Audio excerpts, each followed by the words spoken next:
ಕರ್ತನಲ್ಲಿ ಪ್ರೀತಿ ಅಂತ ಸಹೋದರ ಸಹೋದರಿಗಳೇ, ನಿಮ್ಮೆಲ್ಲರಿಗೂ ತಂದೆಯ ದೇವನಾಮದಲ್ಲೂ ನಮ್ಮ ರಕ್ಷಕನ ಒಡೆಯನಾಗಿರಂತ ಯೇಸು ಕ್ರಿಸ್ತು ನಾಮದಲ್ಲೂ ವಂದನೆಗಳ ಸಸ್ವರಾಗಿದ್ದೀವಿ.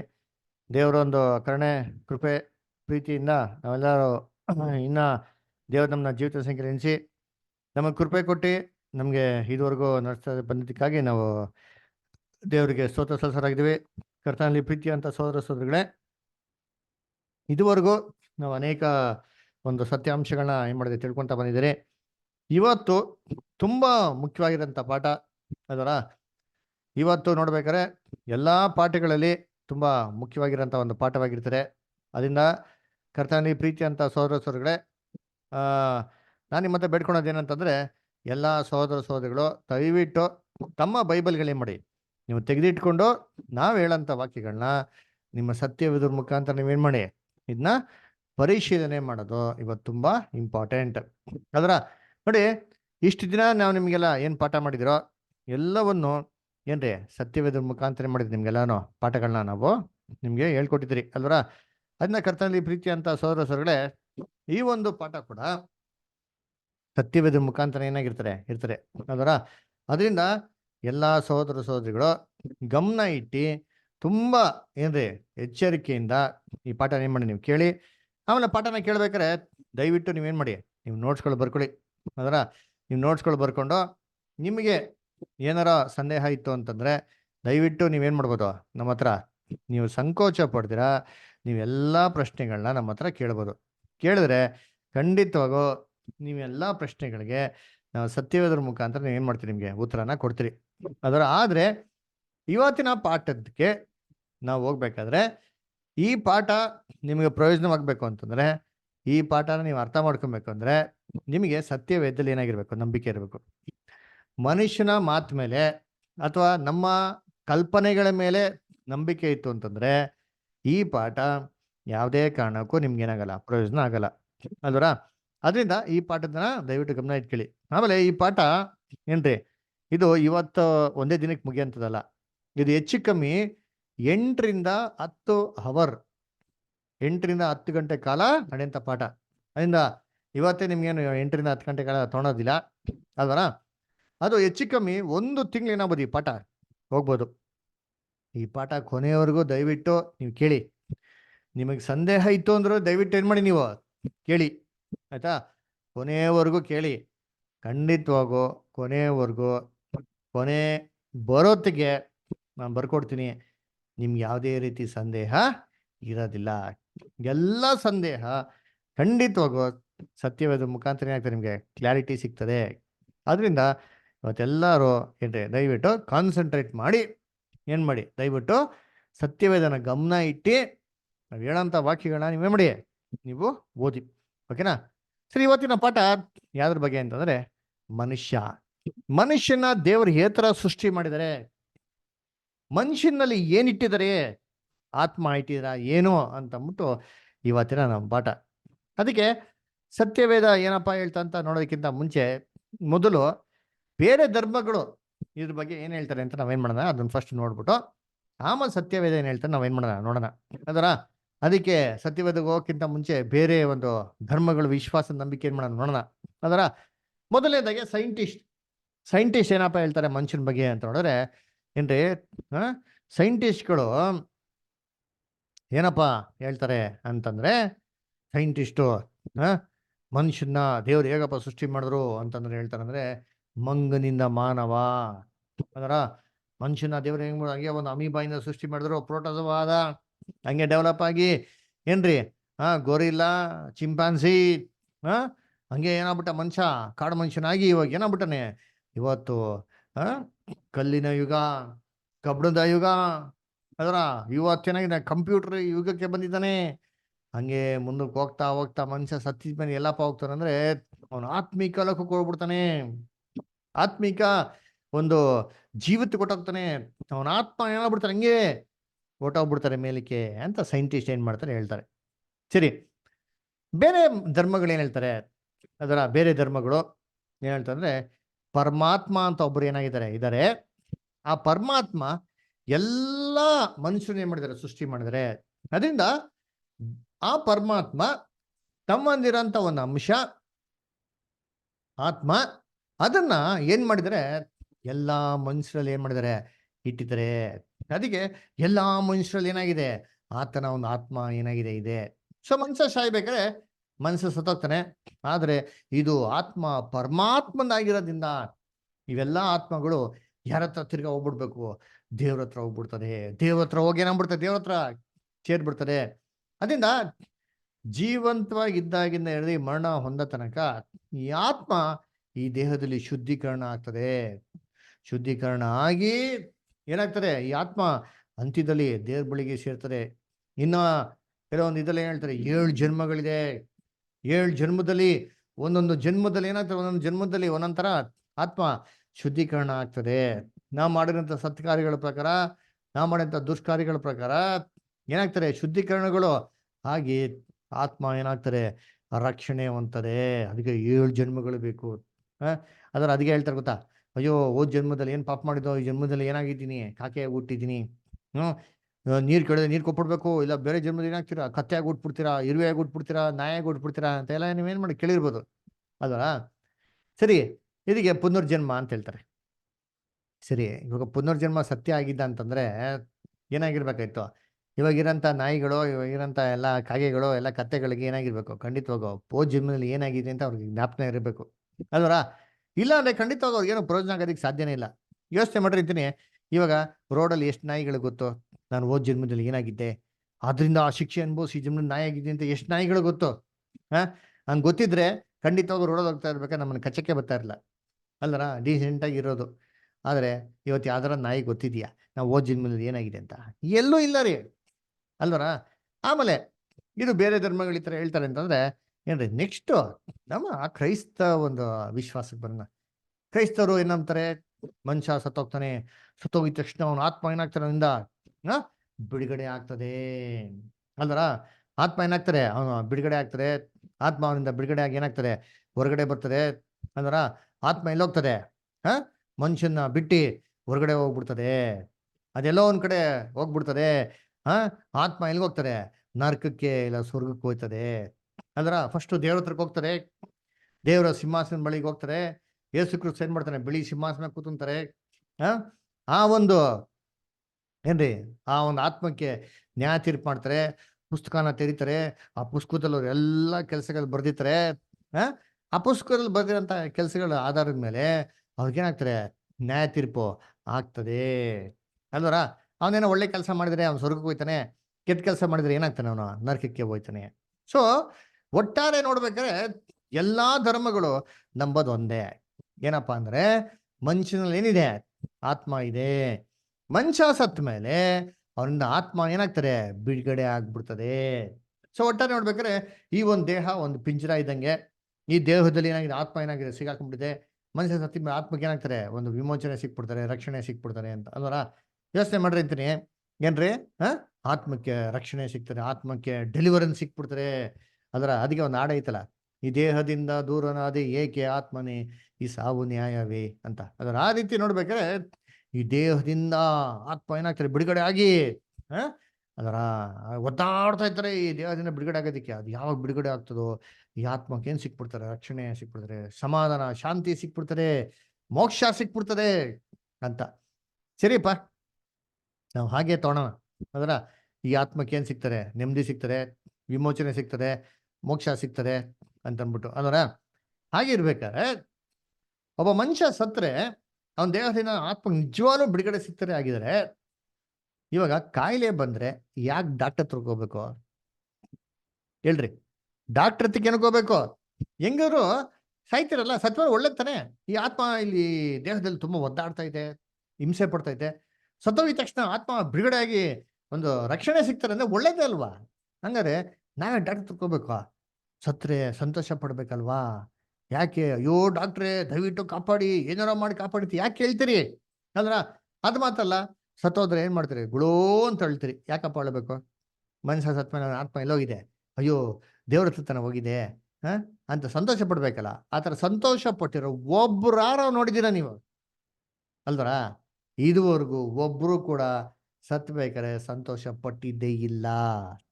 ಯಾಕೆ ಅಲ್ವರ?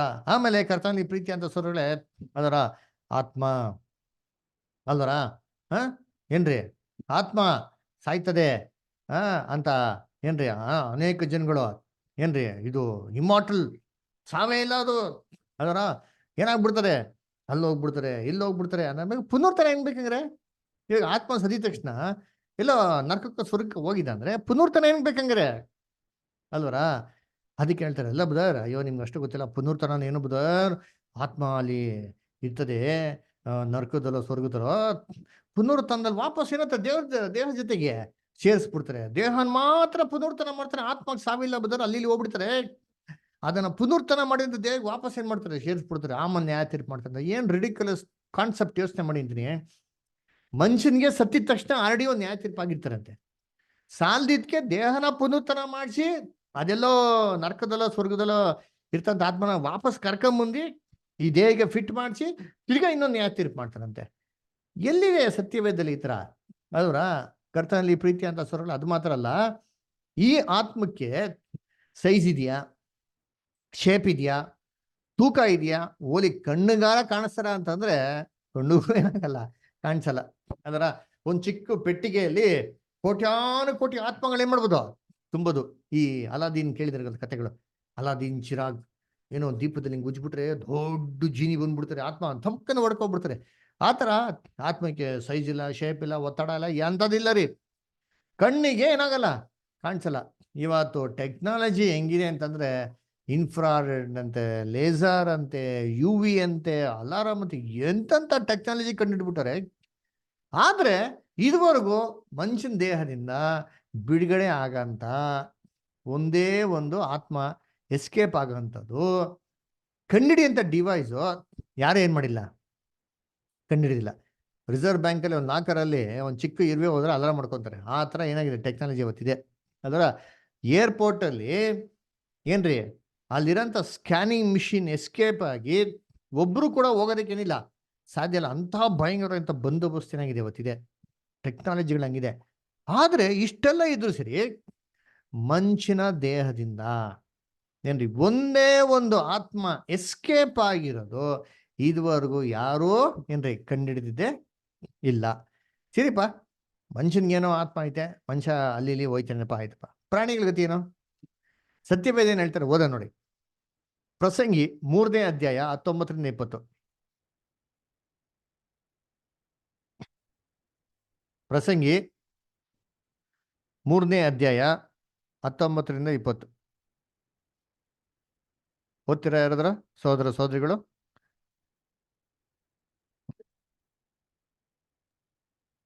19-20 ಅಲ್ಲ ಬಸ್ಸ? ಹೌದು ಬ್ರದರ್. ಮನುಷ್ಯನ ಗತಿಯು ಪಶುವಿನ ಗತಿಯು ಒಂದೇ, ಪಶುವಿಗೆ ಸಾವು ಬರುವ ಹಾಗೆ ಮನುಷ್ಯನಿಗೂ ಬರುವುದು. ಎಲ್ಲಕ್ಕೂ ಪ್ರಾಣ ಒಂದೇ, ಮನುಷ್ಯನು ಪಶುವಿಗಿಂತ ಶ್ರೇಷ್ಠನಲ್ಲ. ಎಲ್ಲ ಬರೀ ಗಾಳಿ, ಎಲ್ಲ ಪ್ರಾಣಿಗಳು ಒಂದೇ ಸ್ಥಳಕ್ಕೆ ಹೋಗುವು, ಎಲ್ಲ ಮಣ್ಣಿನಿಂದಾದವು. ಎಲ್ಲ ಒಂದೇ ಎಲ್ಲಾ ಸ್ಥಳಕ್ಕೆ ಒಂದೇ ಸ್ಥಳಕ್ಕೆ ಹೋಗುವು, ನೋಡ್ರ, ಎಲ್ಲ ಒಂದೇ ಎಲ್ಲ ಮಣ್ಣಿನಿಂದಾದವು. ಓದಿ ಓದಿ ಓದಿ. ಎಲ್ಲ ಮಣ್ಣಿನಿಂದಾದವು, ಎಲ್ಲ ಮಣ್ಣಿಗೆ ಪುನಃ ಸೇರುವವು. Very good. ನೋಡ್ರ, ಎಲ್ಲ ಒಂದೇ ಸ್ಥಳಕ್ಕೆ ಹೋಯ್ತಾವಂತೆ ಅಲ್ವರ? ಹಂಗಾರೆ ಮನುಷ್ಯ ಸತ್ತ ಮೇಲೆ ಅವನು ಪರಲೋಕಕ್ಕೋ ಅಥವಾ ನರಕಕ್ಕೆ ಹೋಯ್ತಾನೆ ಅಂದ್ರೆ ಈ ಪ್ರಾಣಿಗಳು ಕೂಡ ಏನಾಗಬೇಕತ್ತೆ, ಅದು ಕೂಡ ಅಲ್ಲೇ ಹೋಗ್ಬೇಕು. ಬೈಬಲ್ ಅದೇ ಹೇಳೋದು, ನಾನೇನು ಹೇಳ್ತಾ ಇಲ್ಲ. ಎಲ್ಲ ಒಂದೇ ಸ್ಥಳಕ್ಕೆ ಏನಾಯ್ತವಂತೆ, ಹೋಯ್ತವೆ. ನೋಡ್ರ, ಎಲ್ಲ ಒಂದೇ ಸ್ಥಳಕ್ಕೆ ಹೋಯ್ತಾವಂತೆ. ಹಂಗಾರೆ ಇದು ಯಾವ ಸ್ಥಳಕ್ಕೆ ಹೋಯ್ತದೋ ಅದು ಕೂಡ ಏನ್ರಿ ಅದೇ ಸ್ಥಳಕ್ಕೆ ಹೋಗೋದು. ಈ ಜನ ಬೇರೆ ಸ್ಥಳಕ್ಕೆ ಹೋಯ್ತಾರೆ ಅಂತೇನಿಲ್ಲ, ರೆಕಾರ್ಡ್ ಎಲ್ಲೂ ಕೊಟ್ಟಿಲ್ಲ ಅಲ್ವರ? ಅದಕ್ಕೆ ಏನಂತಾರೆ ಬದರ್, ಅದೇ ಹೆಂಗೆ ಬದರ್, ಪ್ರಾಣಿಗಳು ಹೆಂಗೆ ಬದರ್ ಪರಲೋಕಕ್ಕೆ ಹೋಗಕ್ಕೆ ಸಾಧ್ಯ? ಪ್ರಾಣಿಗಳ ಪರಲೋಕಕ್ಕೆ ಹೋಗಕ್ಕೆ ಸಾಧ್ಯ ಇಲ್ಲ ಬದರ್. ಅದಕ್ಕೆ ನರಕ ಎಲ್ಲ ಇಲ್ಲ, ಅದಕ್ಕೆ ಶಿಕ್ಷೆ ಇಲ್ಲ, ಅದ್ರ ದಂಡನೆ ಇಲ್ಲ, ಅದ್ರ ರಕ್ಷಣೆ ಇಲ್ಲ ಅಂತ ಏನ್ ಮಾಡ್ತಾರೆ ಹೇಳ್ತಾರೆ. ಸರಿಯಪ್ಪ ಆಯ್ತು. ಅದರ ನೋವಿನ ಕಾಲದಲ್ಲಿ ಅವರು ಪ್ರಾಣಿನ ಕಾಪಾಡಿಲ್ವಾ? ಪರಲೋಕದಲ್ಲಿ ಪ್ರಾಣಿ ಇದೆ ಅಂತ ನಮಗೇನೋ ಕೊಟ್ಟೇ ಇಲ್ವಾ? ಪ್ರಕಟಣೆ ಪುಸ್ತಕದ ಪ್ರಾಣಿಗಳ ಬಗ್ಗೆ ಏನ್ ಮಾಡೋದು, ನಮಗೆ ಕೊಟ್ಟವ್ರೆ. ಅದರ ಅದು ಮಾತ್ರ ಅಲ್ಲ ಏನ್ರಿ, ಅಪೊಸ್ತಲ ಕೃತ್ಯಗಳಲ್ಲಿ ಒಂದು ಏನ್ರಿ ಜೋಳಿಗೆಯಲ್ಲಿ ಏನ್ ನೋಡ್ತಾರೆ, ಪೇತ್ರ ಅದರ ಪ್ರಾಣಿಗಳು ಎಲ್ಲಿ ಅಂತ ಆಕಾಶ ಇಳಿಯೋದು ಏನ್ ಮಾಡ್ತಾರೆ ನೋಡ್ತಾರೆ ಅಲ್ವರ?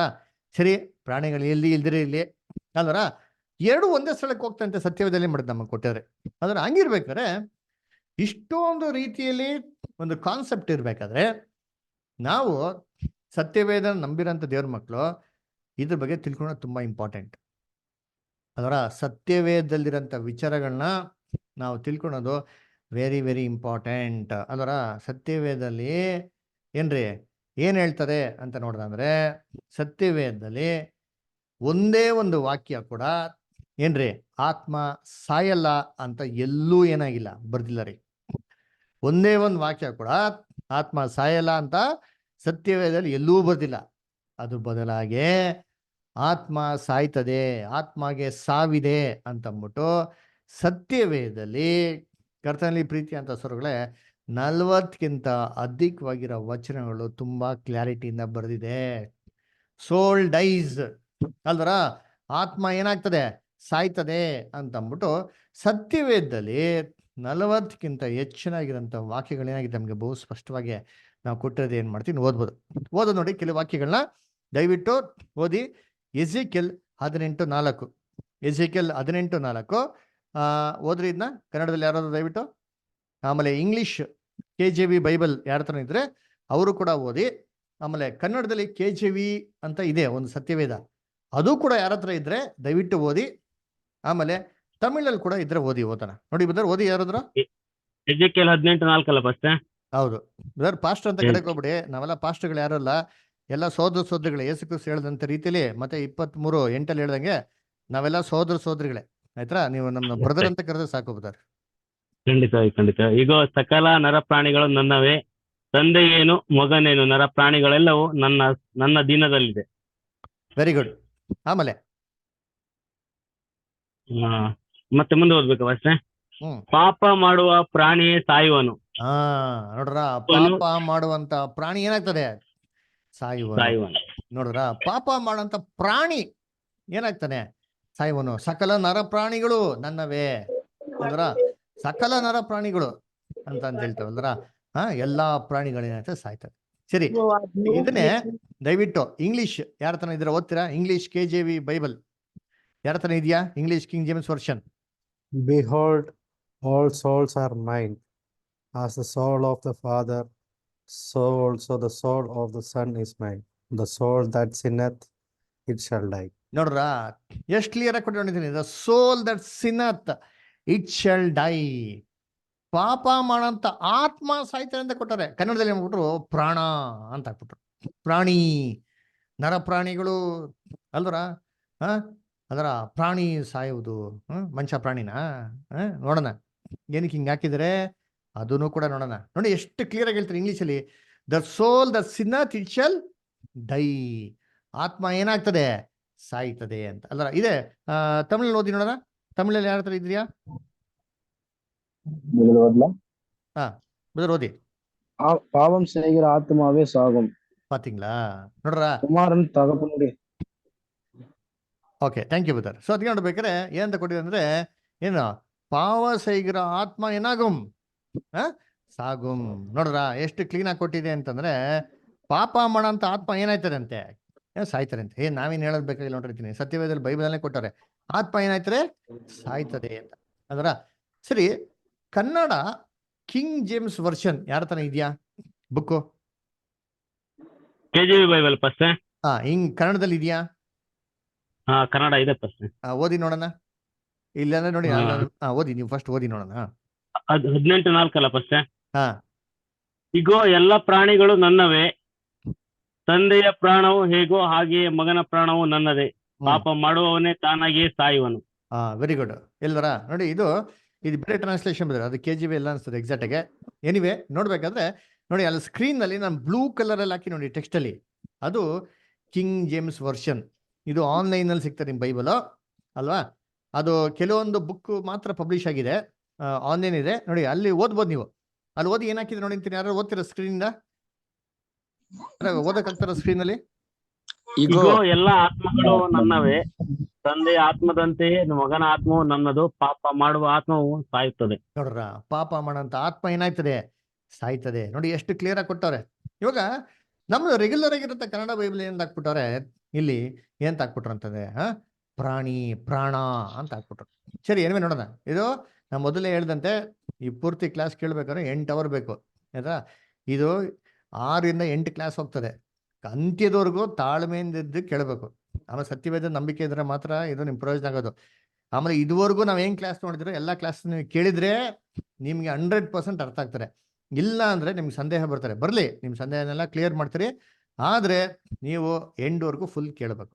ಆದ್ರೆ ಇವತ್ತು ಎಂಡ್ ಅಲ್ಲ, ಈ ಪೂರ್ತಿ ಸಬ್ಜೆಕ್ಟ್ ಎಂಡ್ವರೆಗೂ ಕೇಳಿದ್ರೆ ನಿಮ್ಗೆಲ್ಲ ಡೌಟ್ಸ್ ಕ್ಲಿಯರ್ ಆಗ್ತಾರೆ. ಏನಿವೆ ನೋಡೋಣ ಏನಕ್ಕೆ ಹಿಂಗೆ ಮಾಡುವಂತ ಎಲ್ಲ ಓದೋಣ, ಸರಿನಾ? ಇದೊಂದು ವಾಕ್ಯ ಓದ ನೋಡಿ, ಎಸೆಕಿಯೇಲ್ 18:20 ಓದಿ. ಎಸೆಕಿಯೇಲ್ 18:20 ಓದಿ.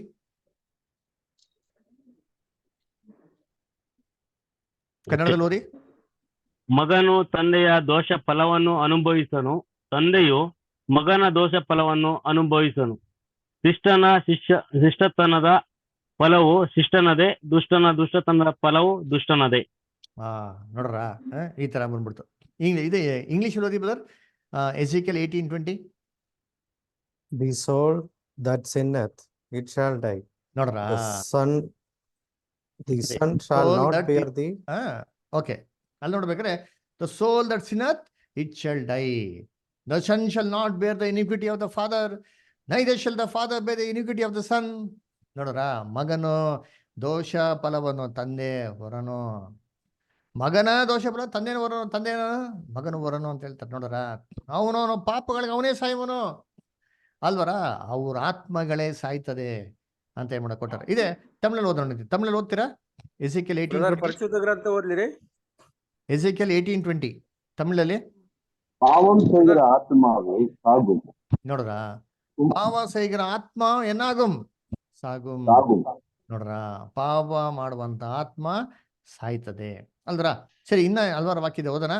ಅದಕ್ಕೆ ಕೆಲವು ಜನ ಹೇಳ್ತಾರೆ, ಬ್ರದರ್ ಪಾಪ ಮಾಡೋಂಥ ಆತ್ಮ ಸಾಯ್ತಾರೆ ಬ್ರದರ್, ನಾವೆಲ್ಲ ಪಾಪಿಗಳಲ್ಲ, ಯೇಸು ಕ್ರಿಸ್ತ ಮುಖಾಂತರ ರಕ್ಷಣೆ ಹೊಂದ್ಬಿಟ್ಟಿದ್ದೀರಿ ಅಲ್ದ್ರ. ಖಂಡಿತವಾಗು ನಾವು ಯೇಸು ಕ್ರಿಸ್ತ ಮುಖಾಂತರ ರಕ್ಷಣೆ ಹೊಂದಿದಿರಿ.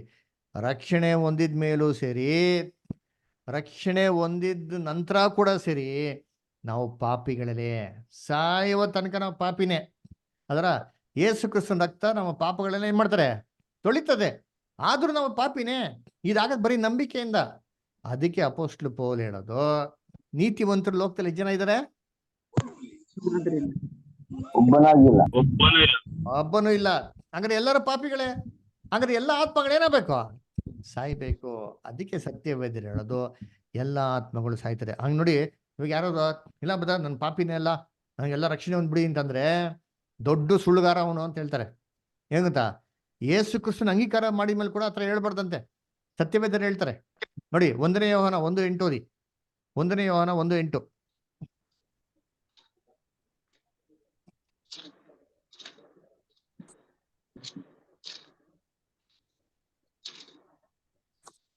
ಯೋಹಾನ 1:8 ಓದಿ.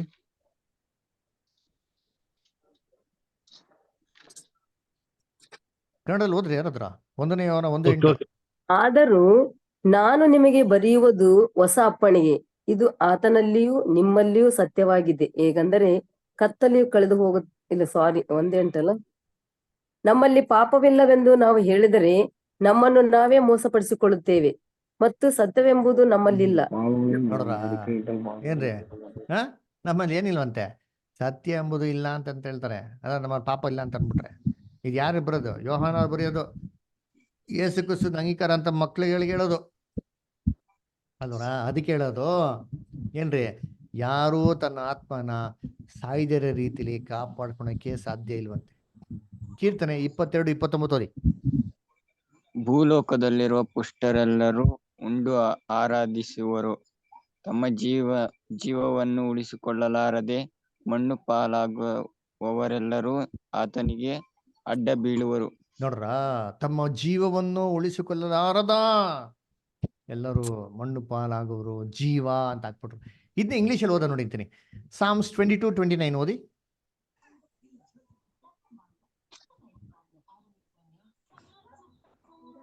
ಕೀರ್ತನೆ 22:29 ಇಂಗ್ಲೀಷಲ್ಲಿ ಓದ್ತೀರಾ ಯಾರಾದ್ರು?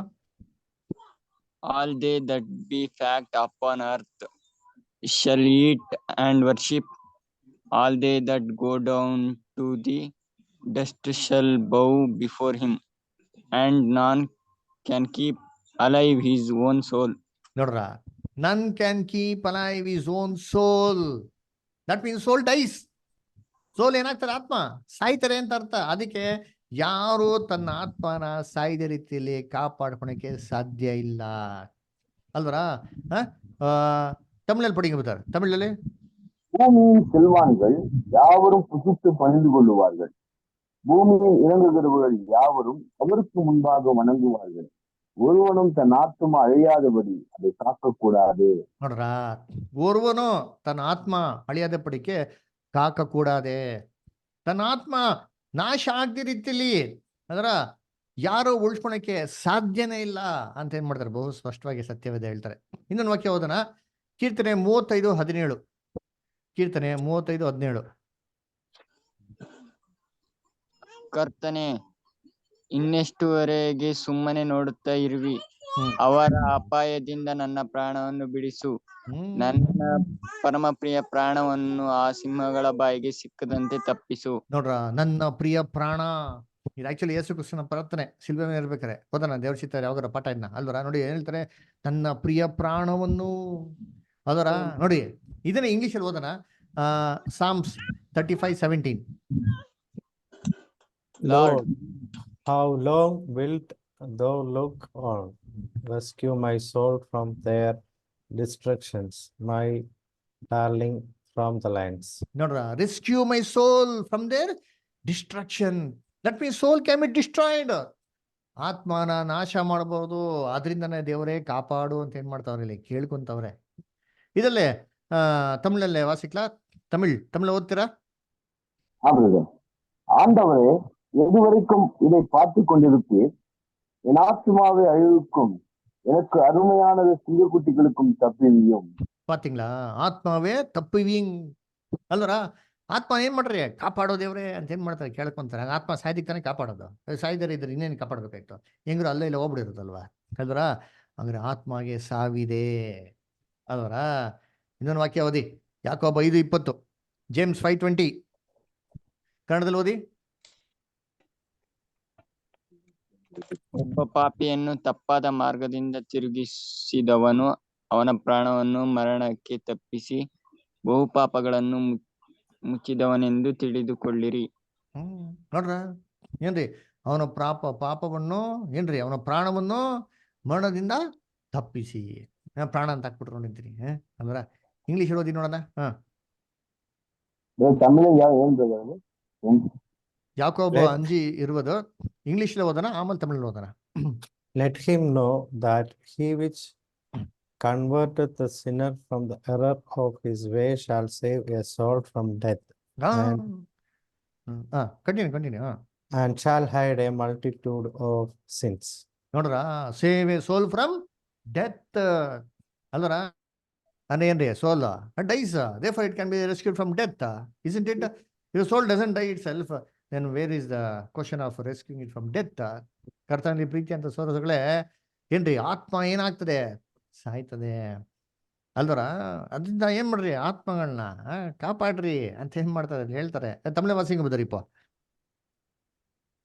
தப்பிப்போன மார்க்கத்தில் நின்று பாவியை திருப்புகிறவன் ஒரு ஆத்துமாவை மரணத்திலிருந்து ரட்சித்து பிரதான பாவங்களை மூடுவான் என்று அறிவிக்கிறவன். ನೋಡ್ರ, ಆತ್ಮನ ಏನ್ರಿ, ಮರಣದಿಂದ ರಕ್ಷಿತ್ತು.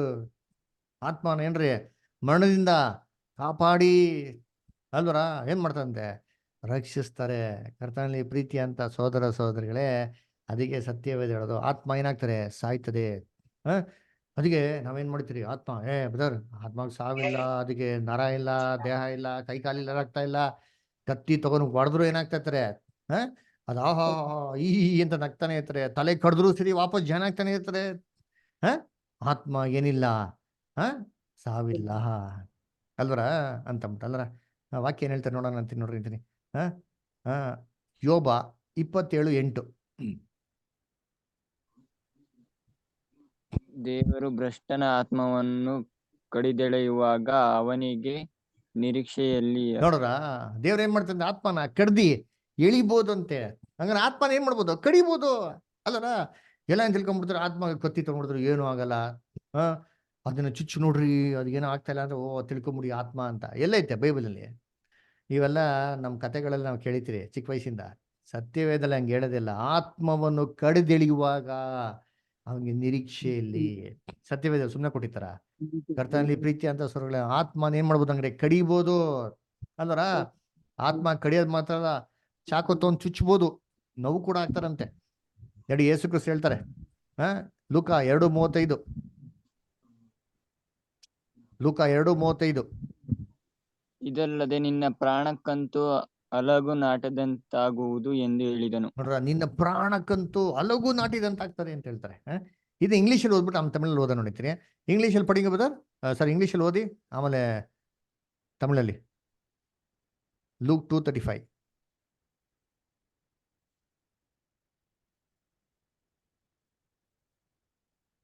ಇಂಗ್ಲೀಷಲ್ಲಿ ಓದ್ತೀರಾ ಯಾರಾದ್ರೂ? ಲೂಕ 2:35.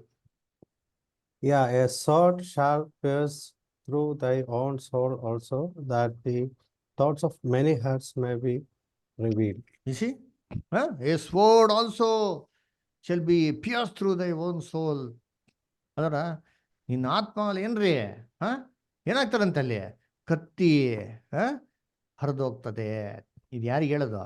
ಮರಿಯಾಳಿಗೆ ಹೇಳೋದು. ಯೇಸು ಕ್ರಿಸ್ತು ಪಟ್ಟಂತ ಕಷ್ಟಗಳು ನೋಡಿ ಅವ್ರ ಆತ್ಮಕ್ಕೆ ಏನಾದಂಗೆ ಆಗ್ತದೆ, ಮರಿಯಾಳಿಗೆ ಕತ್ತಿ ಚುಚ್ಚಿದಂತೆ ಆಗ್ತದೆ ಅಂತ ಏನ್ ಮಾಡ್ತಾರೆ ಹೇಳ್ತಾರೆ. ಅದರ ತಮಿಳ್ ವಾಸಿಕ್ಲಾ ಬದ ತಮಿಳ್ படிப்பீங்களா? லூக்கா 2:35. உன் ஆத்மாவையும் ஒரு பட்டயம் உருவி போகும் என்றார். ನೋಡ್ರ, ಆತ್ಮ ಏನಾಂಗೋ ಪಟ್ಟಯಂ ಉರುಗಿ போகும். ಆತ್ಮ ಅವಳಿಗೆ ಏನಂತ ಕತ್ತಿ ಅಲ್ವರ, ಆತ್ಮಗೆ ಏನ್ ಮಾಡೋದು? ಚುಚ್ಬೋದು ಅಲ್ವರ. ಆಮೇಲೆ ಆತ್ಮಗೆ ರಕ್ತ ಇದೆಯಾ? ರಕ್ತ ಇದೆಯಾ? ಕಡಿಬೋದಾ? ಕಡಿಯೋದೇನ್ರಿ? Piece piece piece piece piece ಮಾಡಕ್ ಕೊಡ್ಬೋದು. ನೋಡಿ ಯೋಶುವ 11:11. ಯೋಶುವ 11:11.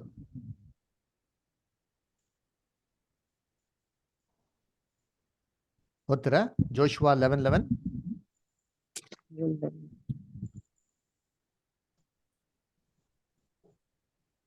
ಇಸ್ರಾಯೇಲರು ಅದರಲ್ಲಿದ್ದ ಎಲ್ಲಾ ಜನರನ್ನು ಕತ್ತಿಯಿಂದ ಸಮರ್ಸಿ ಆ ಚೋರ್ ಪಟ್ಟಣವನ್ನು ಸುಟ್ಟು ಬಿಟ್ಟರು.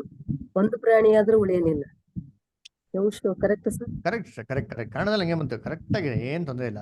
ಎಲ್ಲಾ ಜನರನ್ನು ಕತ್ತಿಯಿಂದ ಸಮರಿಸಿದ್ರು ಅಂದ್ರ ಇದೆ. ಇಂಗ್ಲಿಷಲ್ಲಿ ಓದಿ ನೋಡೋಣ. Joshua 11:11. And they smote all the souls that were therein with edge of the sword, utterly destroying them. There was not any left to breathe, and he burnt Hazor with fire. ನೋಡ್ರ, they smote all the souls that were therein with the edge of the sword. ಎಲ್ಲ ಆತ್ಮಗಳನ್ನ ಕಡ್ದಾಕ್ಬಿಟ್ರು. ಹೆಂಗೆ? ಕತ್ತಿಯಿಂದ ಅಲ್ವರ. ತಮಿಳಲ್ಲಿ ತಮಿಳ್ ಇಟ್ಕೊಂಡಂಗಿಲ್ಲ ಬದರ್? அதிலிருந்து நரஜீவன்களை எல்லாம் சங்காரம் பண்ணினார்கள். சுவாசம் உள்ளது ஒன்றும் மீதியானதில்லை. ஆத்மவையோ அக்னியினால் சுட்டரித்தான். இந்த ஆத்மத்தை கொண்டு சுவாச உள்ளம் ஒன்றும் நரஜீவங்கள் எல்லாம் சுவாಸ உள்ளது ஒன்றும் ಉರುಡೆ இல்லை. ಅದರ ಏನ್ ಮಾಡ್ತಂತೆ? ಎಲ್ಲವನ್ನು ಸಾಯಿಸಾಕ್ಬಿಟ್ರು ಅಂತ ಹೇಳ್ತಾರೆ. ಸರಿ, ಇನ್ನೊಂದು ವಾಕ್ಯ ಹೋದನ. ಯೆಶಾಯ 26:14. ಯೆಶಾಯ 26:14 ಓದಿ ಕನ್ನಡದಲ್ಲಿ. ನೀನು ಆ ಒಡೆಯರ ಮೇಲೆ ಕೈ ಮಾಡಿ ನಿರ್ಮೂಲಪಡಿಸಿ ಅವರ ಜ್ಞಾಪಕವನ್ನು ಅಳಿಸಿ ಬಿಟ್ಟಿದ್ದಿ. ಸತ್ತವರು ಪುನಃ ಬದುಕುವುದಿಲ್ಲ, ಪ್ರೇತಗಳು ಎದ್ದು ಬರುವುದಿಲ್ಲವಲ್ಲ. ಏನ್ರಿ? ಪ್ರೇತಗಳು ಎದ್ದಿ ಬರೋದಿಲ್ಲ. ಎಷ್ಟು ಜನರಿಗೆ ಬರ್ತಾರೆ? ಭೂತ ಪ್ರೇತಗಳು ಬರ್ತಾರೆ. ಎಲ್ಲ ಐತೆ. ಏನ್ ಹೇಳ್ತಾರೆ ಸತ್ಯವೇದ?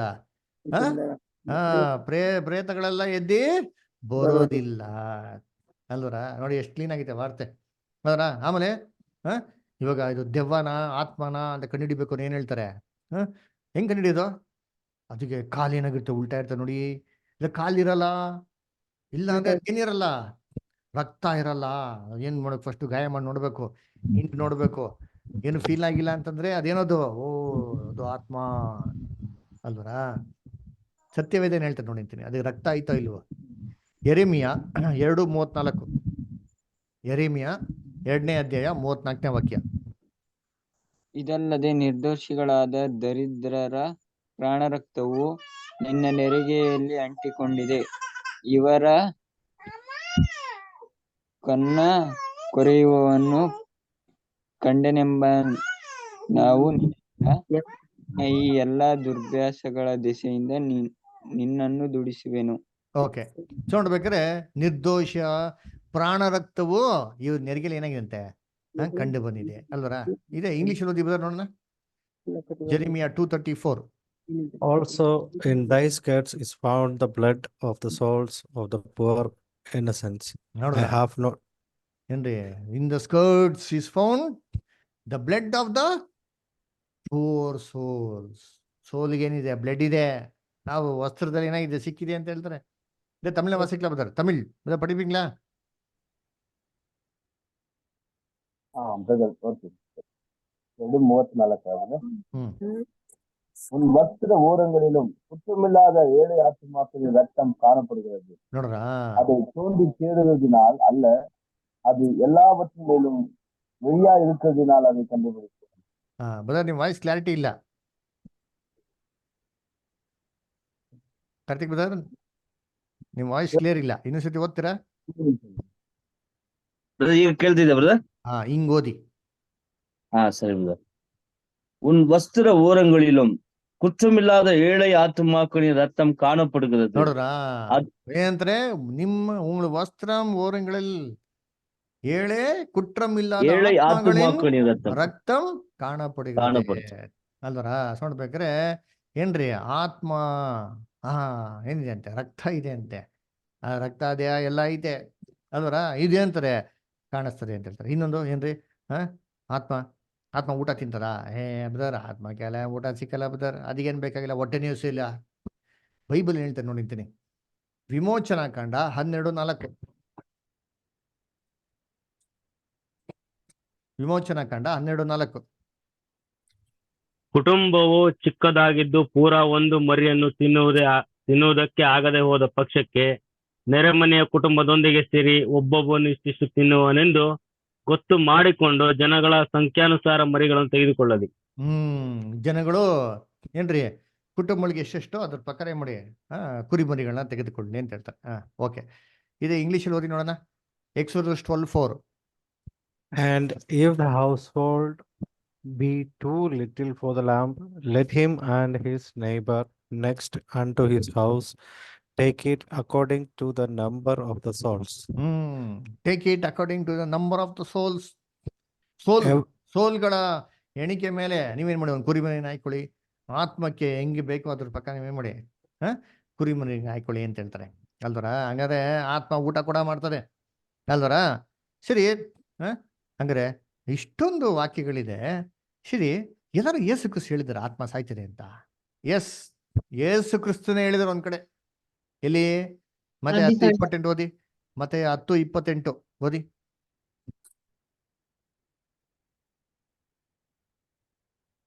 ಮತ್ತೆ 10:28 ಓದಿ.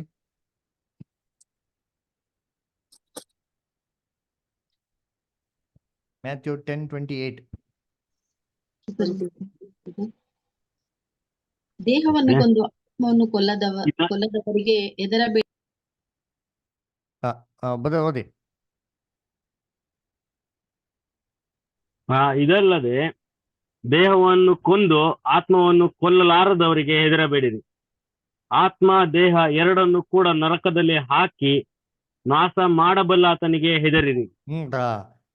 ದೇಹ ಆತ್ಮ ಎರಡನ್ನೂ ಏನ್ ಮಾಡ್ಬೋದಂತೆ? ನಾಶ ಮಾಡ್ಬೋದಂತೆ ರೀ. ಅಂದ್ರೆ ಅವ್ರಿಗೇನ್ ಮಾಡ್ರಿ ನೀವು ಎದ್ರಿ ಅಂದ್ರೆ, ಹಂಗಾರೆ ನಾಶ ಮಾಡ್ಬೋದು. ನಾಶ ಆಗ್ದಿರಂತ ವಸ್ತು ಏನಲ್ಲ ಅದು. ಇದು ನಾನೇನು ಹೇಳ್ತಲ್ಲ, ಯೇಸು ಕ್ರಿಸ್ತ ಏನ್ ಮಾಡ್ತಾರೆ ಹೇಳ್ತಾರೆ.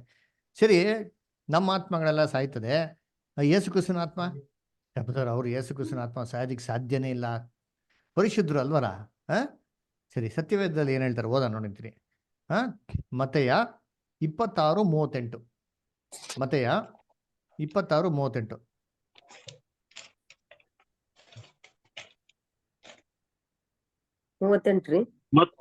ಮತ್ತು ಅವರಿಗೆ, ನನ್ನ ಪ್ರಾಣವು ಸಾಯುವಷ್ಟು ದುಃಖಕ್ಕೆ ಒಳಗಾಗಿದೆ, ನೀವು ಇಲ್ಲೇ ಇದ್ದು ನನ್ನ ಸಂಗಡ ಎಚ್ಚರವಾಗಿರಿ ಎಂದು ಹೇಳಿ ಸ್ವಲ್ಪ ಮುಂದೆ ಹೋಗಿ ಬೋರಲು ಬಿದ್ದು, ನನ್ನ ತಂದೆ ಸಾಧ್ಯವಾಗಿದ್ದರೆ ಈ ಪಾತ್ರೆ ನನ್ನನ್ನು ಬಿಟ್ಟು ಹೋಗಲಿ.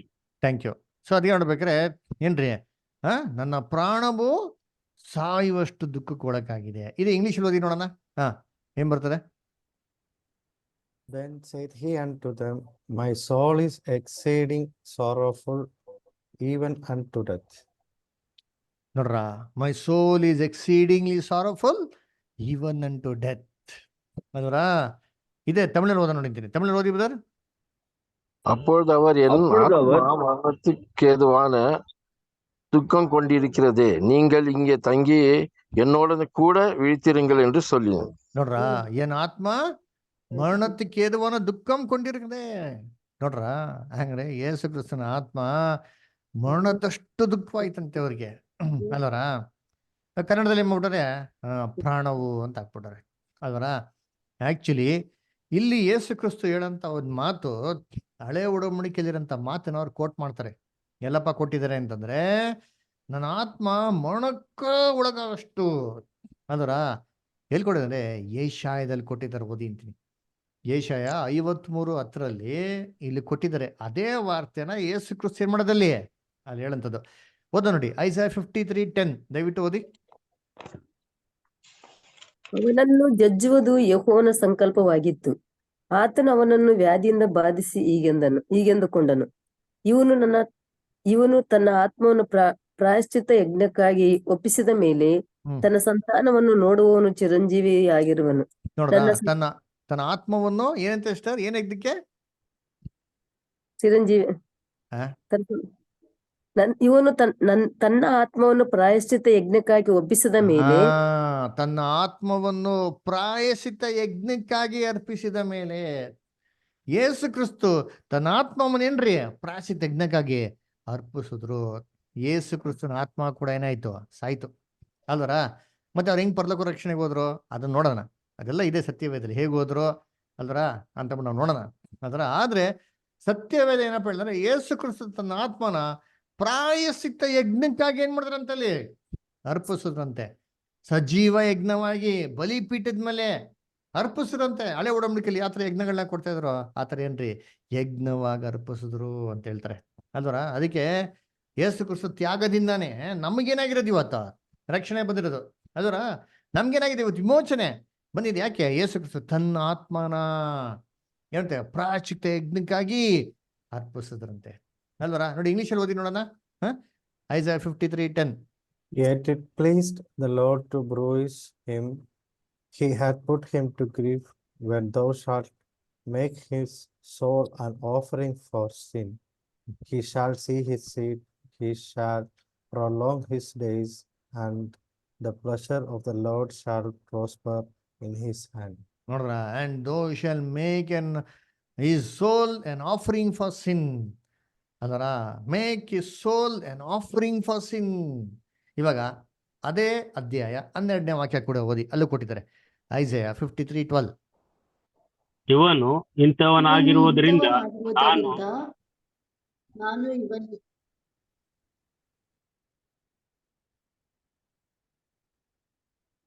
ಓದ್ರಿ. ಇವನು ಇಂಥವನಾಗಿರುವುದರಿಂದ ನಾನು ಇವನಿಗೆ ದೊಡ್ಡವರ ಸಂಗಡ ಪಾಲು ಕೊಡುವೆನು. ಇವನು ಬಲಿಷ್ಠರೊಡನೆ ಸೂರ್ಯನು ಹಂಚಿಕೊಳ್ಳುವನು. ತನ್ನ ಪ್ರಾಣವನ್ನು ದಾರೆ ಎರೆದು ಮರಣ ಹೊಂದಿ ದ್ರೋಹಿಗಳೊಂದಿಗೆ ತನ್ನನ್ನು ಎಣಿಸಿಕೊಂಡು ಬಹು ಜನ ದ್ರೋಹಿಗಳ ಪಾಪವನ್ನು ಹೊರತು ಅವರಿಗಾಗಿ ವಿಜ್ಞಾಪನೆ ಮಾಡಿದನಲ್ಲ. ನೋಡ್ರ, ಪ್ರಾಣವನ್ನು ದಾರೆ ಎರೆದು ಅಂತ ಬಂತು ಅಲ್ವರ. ಇವಾಗ ಇದೇ ವಾರ್ತೆ 10ನೇ ವಚನದಲ್ಲಿ ಏನ್ ಕೊಟ್ಟಿದ್ದಾರೆ? ಆತ್ಮ ಅಂತ ಹಾಕೋದ್ರು. ಇವಾಗ ಈ ವಾರ್ತೆ 12ನೇ ವಾಕ್ಯದಲ್ಲಿ ಅಂತ ಹಾಕ್ಬಿಟ್ರು? ಪ್ರಾಣ ಅಂತ ಹಾಕ್ಬಿಟ್ರು. ಇವಾಗ ಇಂಗ್ಲೀಷಲ್ಲಿ ಓದಿ, ಗಮನ ಇಟ್ಟು ಕೇಳಿ ಏನ್ ಬರ್ತಾರೆ ನೋಡಿ ವಾರ್ತೆ ಅಂತೀನಿ. ಐಸಾಯ 53:12 ಇಂಗ್ಲೀಷಲ್ಲಿ ಓದ್ತೀರಾ? Therefore will I divide him a portion with the great, and he shall divide the spoil with the strong, because he hath poured out his soul unto death. ನೋಡ್ರ, he hath poured out his soul unto death. ಇದೇ ಐಸಾಯ 53:10 ನಲ್ಲಿ ಏನ್ ಬಂತು? ಈ offered ಈ ಸೋಲ್ and offering ಅಂತ ಬಂತು. ಅಲ್ಲಿ ಸೋಲ್ ಅಂತ ಬಂದಿರೋ ವಾರ್ತೆನ ಆತ್ಮ ಅಂತ ಹಾಕಿದ್ಮೇಲೆ ಇಲ್ಲೂ ಕೂಡ ಸೋಲ್ ಅಂತ ಬಂದಿರೋ ವಾರ್ತೆನ ಏನ್ ಮಾಡ್ಬೇಕಾಯ್ತು? ಅಲ್ಲಿ ಆತ್ಮ ಅಂತ ಹಾಕ್ಬೇಕಾಯ್ತು. ಕನ್ನಡದಲ್ಲಿ ಏನ್ ಮಾಡ್ಬಿಟ್ರು? ಪ್ರಾಣ ಅಂತ ಏನ್ ಮಾಡ್ಬಿಟ್ರು? ಹಾಕ್ಬಿಟ್ರು. ಆಕ್ಚುಲಿ ಸೋಲ್ ಅಂತಾನೆ ಬರ್ಬೇಕು, ಆತ್ಮ ಅಂತಾನೆ ಬರ್ಬೇಕು. ಯೇಸು ಏನ್ ಮಾಡಿದ್ರು? ತನ್ನ ಆತ್ಮ ಏನ್ ಮಾಡೋದು? ದಾರಿ ಎರೆದ್ರು ಅವರು. ತನ್ನ ಆತ್ಮವನ್ನು ಏನ್ ಮಾಡುತ್ತೆ? ಪ್ರಾಯಶ್ಚಿತ್ತ ಯಜ್ಞವಾಗಿ ಏನ್ ಮಾಡಿದ್ದು? ಕೊಟ್ಟಿರೋದು ಅಂದ್ರ. ಅದರಿಂದ ಕರ್ತನಲ್ಲಿ ಪ್ರೀತಿ ಅಂತ ಸೋದರಗಳೇ, ಇನ್ನ ಸಿಕ್ಕಾಪಟ್ಟೆ ವಾಕ್ಯಗಳಿದೆ. ಇವೆಲ್ಲ ವಾಕ್ಯಗಳಲ್ಲಿ ನಮ್ಗೇನಪ್ಪ ಬಹು ಸ್ಪಷ್ಟವಾಗಿ ಗೊತ್ತಾಗ್ತಾರೆ ಅಂದ್ರೆ, ಆತ್ಮ ಸಾಯ್ತದೆ. ಸರಿ, ಆತ್ಮ ಸಾಯ್ತಾರೆ ಅಂತಂದ್ರೆ ಹೇಳ್ಬೇಕಾದ್ರೆ ನಮ್ಮ ಮನಸ್ಸಲ್ಲಿ ಎಲ್ಲರಿಗೂ ಒಂದು ಬರೋಂಥ ಪ್ರಶ್ನೆ ಮೊದಲನೇದೇನಪ್ಪ ಅಂದ್ರೆ ಆತ್ಮ ಅಂದ್ರೆ ಏನು?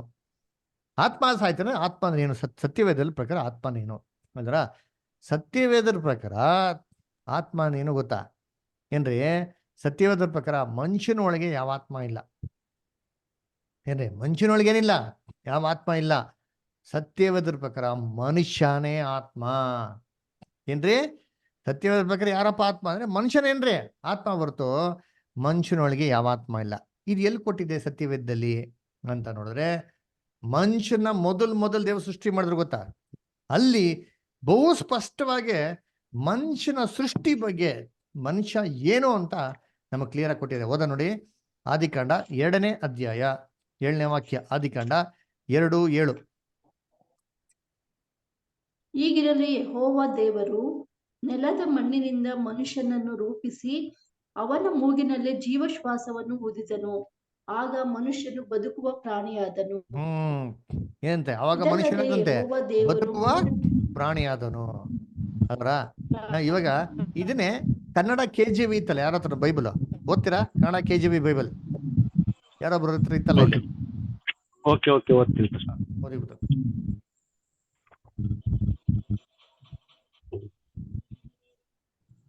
Chapter 7 Genesis 2:7. ಕರ್ತನಾದ ದೇವರು ಭೂಮಿಯ ಮಣ್ಣಿನಿಂದ ಮನುಷ್ಯನನ್ನು ರೂಪಿಸಿ ಅವನ ಮೂಗಿನಲ್ಲಿ ಜೀವ ಶ್ವಾಸವನ್ನು ಊದಿದನು. ಆಗ ಮನುಷ್ಯನು ಜೀವಾತ್ಮನಾದನು. ನೋಡ್ರ ಏನಾದಂತೆ? ಜೀವಾತ್ಮನಾದನು. ನೋಡ್ದ KJV ಏನಾಕಿದ್ರೆ? ಆತ್ಮನಾದನು, ಜೀವಿಸುವ ಆತ್ಮನಾದನು ಅದರ. ಇದು ಕರೆಕ್ಟ್ ಆಗಿರೋ ಟ್ರಾನ್ಸ್ಲೇಷನ್, ಹಿಂಗ್ ಬರ್ಬೇಕು ಅದರ.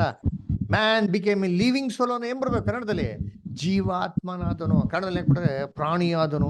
ಪ್ರಾಣಿನ ಮನುಷ್ಯ ಬಾಲ ಒಂದಿಲ್ಲ, ಅದಕ್ಕೆ ಡಾರ್ವಿನ್ ಅವ್ರು ಬರ್ಬಿಟ್ರು, ಮಂಗುನಿನ ಮಾನವ,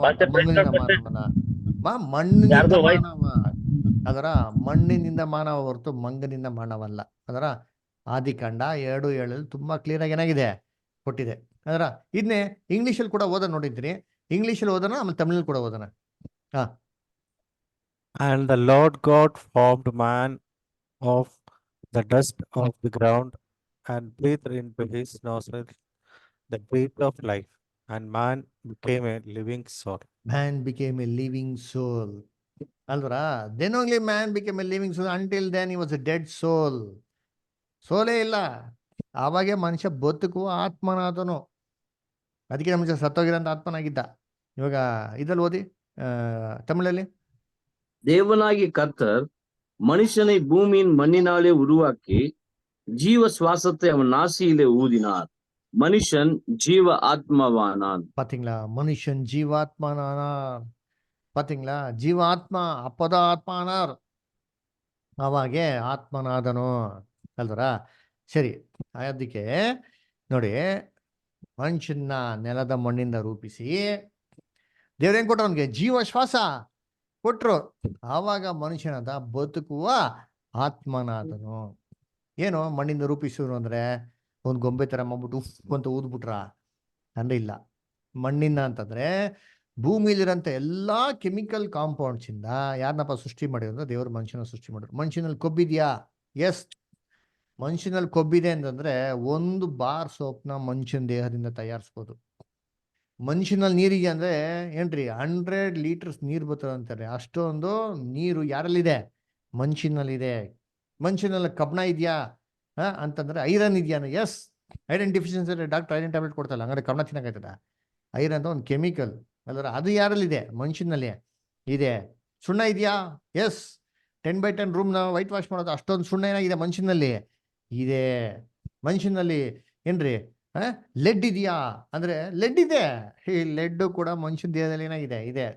ಮನುಷ್ಯನಲ್ಲಿ ಏನ್ರಿ ಸಲ್ಫರ್ ಮತ್ತೆ ಫಾಸ್ಫರಸ್ ಇದೆಯಾ ಅಂದ್ರೆ ಎಸ್, ಸಲ್ಫರ್ ಮತ್ತೆ ಫಾಸ್ಫರಸ್ ಇದೆ. ಒಂದು ಮ್ಯಾಚ್ ಬಾಕ್ಸ್ ತಯಾರಿಸ್ಬೋದು. ಮನುಷ್ಯನಲ್ಲಿ ಅಷ್ಟೊಂದು ಏನಾಗಿದೆ? ಸಲ್ಫರ್ ಇದೆ.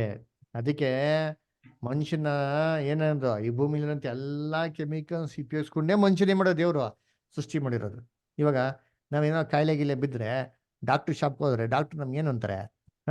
ಅಯ್ಯೋ ನಿಮ್ಗೆ ಐರನ್ ಡಿಫಿಷಿಯನ್ಸಿ ಆಗಿದೆ ಅಲ್ವರ, ನಿಮ್ಮಲ್ಲಿ ಏನಾಗಿದೆ? ಈ ಅಂಶ ಕಮ್ಮಿ ಆಗಿದೆ, ನೀವು ಇಂಥ ಟ್ಯಾಬ್ಲೆಟ್ ತೊಗೊಬೇಕು ಅಂತ ಬರ್ಕೊಡ್ತಾರೆ.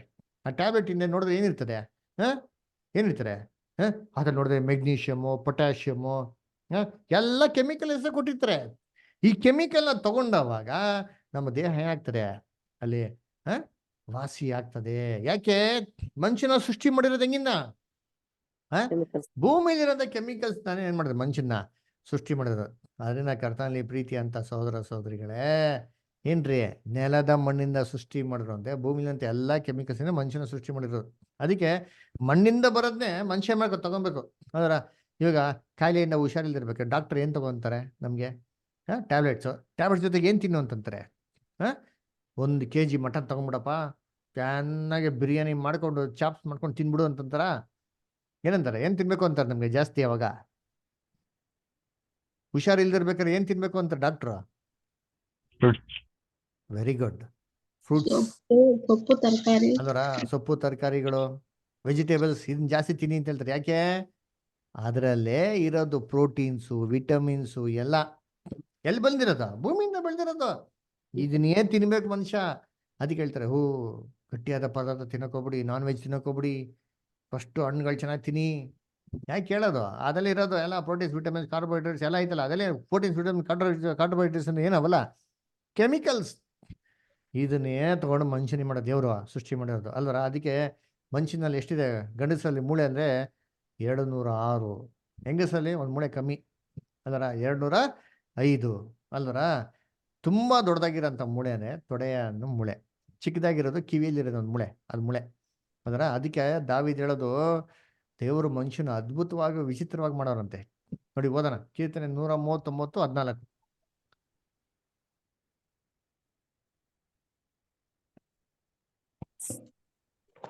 ಕೀರ್ತನೆ 139:14.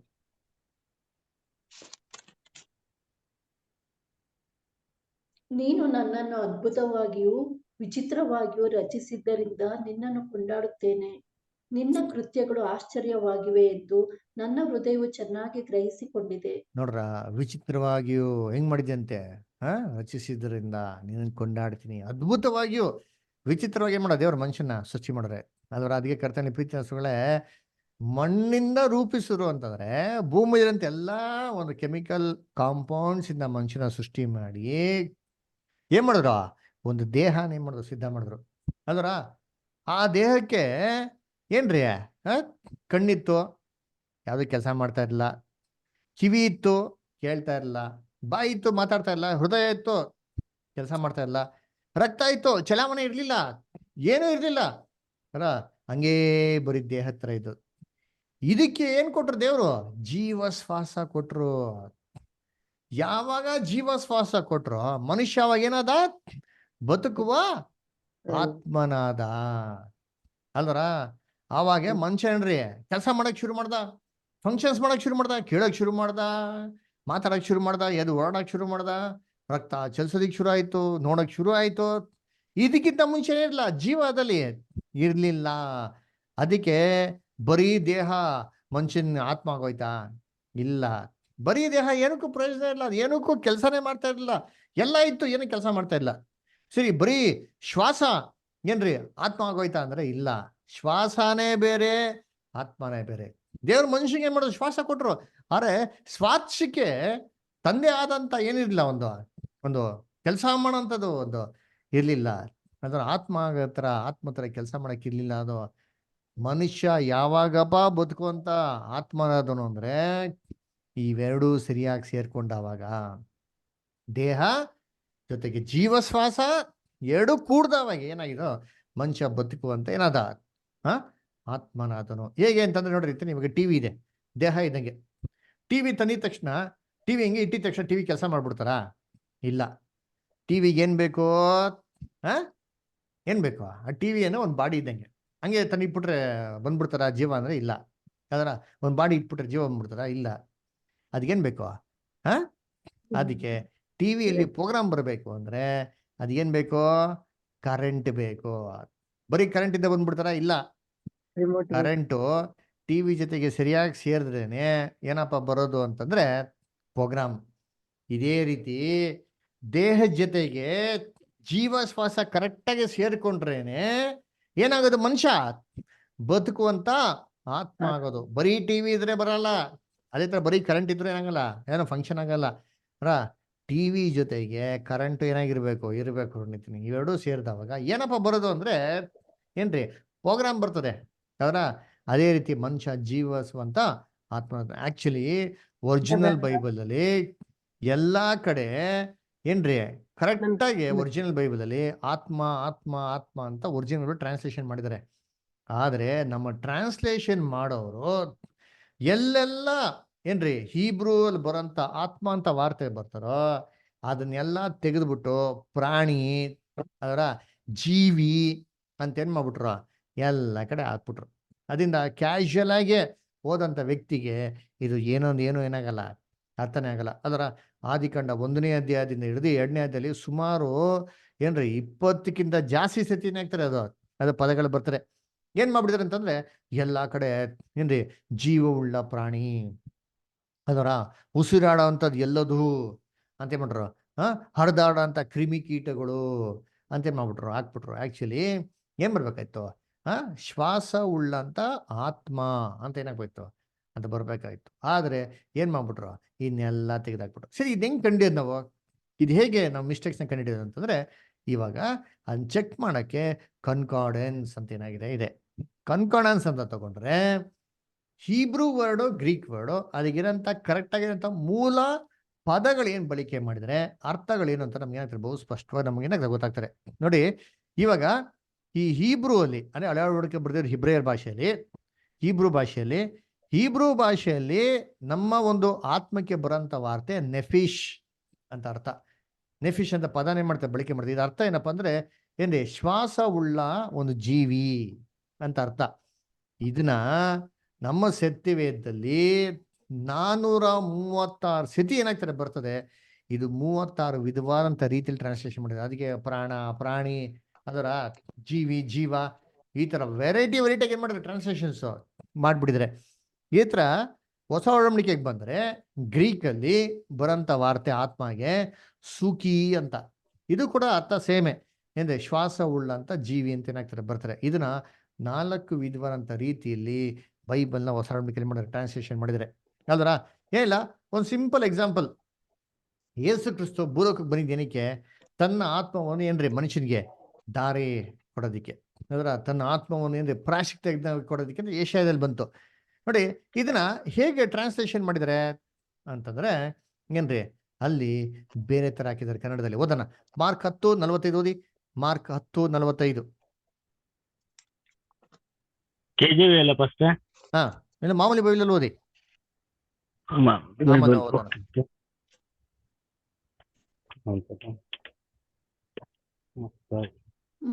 ಮನುಷ್ಯ ಕುಮಾರನು ಸಹ ಸೇವೆ ಮಾಡಿಸಿಕೊಳ್ಳುವುದಕ್ಕೆ ಬರಲಿಲ್ಲ.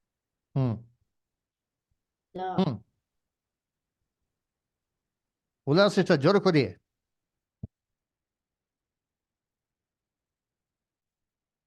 ಓದ್ರಿ ವಾಕ್ಯನ ಪೂರ್ತಿ ಓದಿ. ಮನುಷ್ಯ ಕುಮಾರನು ಸಹ ಸೇವೆ ಮಾಡಿಕೊಳ್ಳುವುದಕ್ಕೆ ಬರಲಿಲ್ಲ, ಸೇವೆ ಮಾಡುವುದಕ್ಕೂ ಅನೇಕರನ್ನು ಬಿಡಿಸುವುದಕ್ಕಾಗಿ ತನ್ನ ಪ್ರಾಣವನ್ನು ಈಡು ಕೊಡುವುದಕ್ಕೂ ಬಂದನು ಎಂದು ಹೇಳಿದನು. Very good. ತನ್ನ ಪ್ರಾಣವನ್ನು ಈಡು ಕೊಡೋದಿಕ್ಕೆ. ಇದೇ ವಾರ್ತೆ ಏಷ್ಯಾದಲ್ಲಿ ಏನಾಕರೋ, ತನ್ನ ಆತ್ಮವನ್ನು ಪ್ರಾಯಶ್ಚಿತ್ತ ಯಜ್ಞಕ್ಕಾಗಿ ಅರ್ಪಿಸಿದ ಮೇಲೆ ಅಲ್ವರ. ನೋಡಿ, ಅದೇ ವಾರ್ತೆನ ಇಲ್ಲಿ ಪ್ರಾಣ ಅಂತ ಏನ್ ಮಾಡಾಕ್ಬಿಟ್ರು, ಅದರ ಹಾಕ್ಬಿಟ್ರು ಅಲ್ವರ. ಆಕ್ಚುಲಿ ಯೇಸು ಕ್ರಿಸ್ತ ಏನ್ ಕೊಟ್ರು ಅಂದ್ರೆ ತನ್ನ ಆತ್ಮವನ್ನು ದಾರೆ ಎರೆದು ನಮ್ಗೇನ್ ಮಾಡೋರಂತೆ ಕೊಟ್ಟಿದ್ದಾರೆ ಅಲ್ವರ. ಅದಕ್ಕೆ ಕರ್ತನಲ್ಲಿ ಪ್ರೀತಿ ಅಂತ ಸೋದರಗಳೇ ಏನ್ರಿ, ಸತ್ಯವೇದದಲ್ಲಿ ನೋಡ್ಬೇಕಾರೆ ಏನ್ರಿ ಹೇಳ್ತಾರೆ ಅಂತಂದ್ರೆ ಏನ್ರಿ, ಈ ವಾರ್ತೆಗಳನ್ನ ಬೇರೆ ಬೇರೆ ಅಂತ ರೀತಿಯಲ್ಲಿ ಟ್ರಾನ್ಸ್ಲೇಷನ್ಸ್ ಮಾಡಿದ್ದಾರೆ. ಇನ್ನೊಂದು ಕ್ಲಿಯರ್ ಆಗಿದ್ದ ವಾರ್ತೆ ಹೋದನ ಮಾರ್ಕ್ 8 ಚಾಪ್ಟರ್, ಮಾರ್ಕ್ 8ನೇ ಅಧ್ಯಾಯ 35-37 ಓದಿ. ಮಾರ್ಕ್ 8ನೇ ಅಧ್ಯಾಯ 35-37.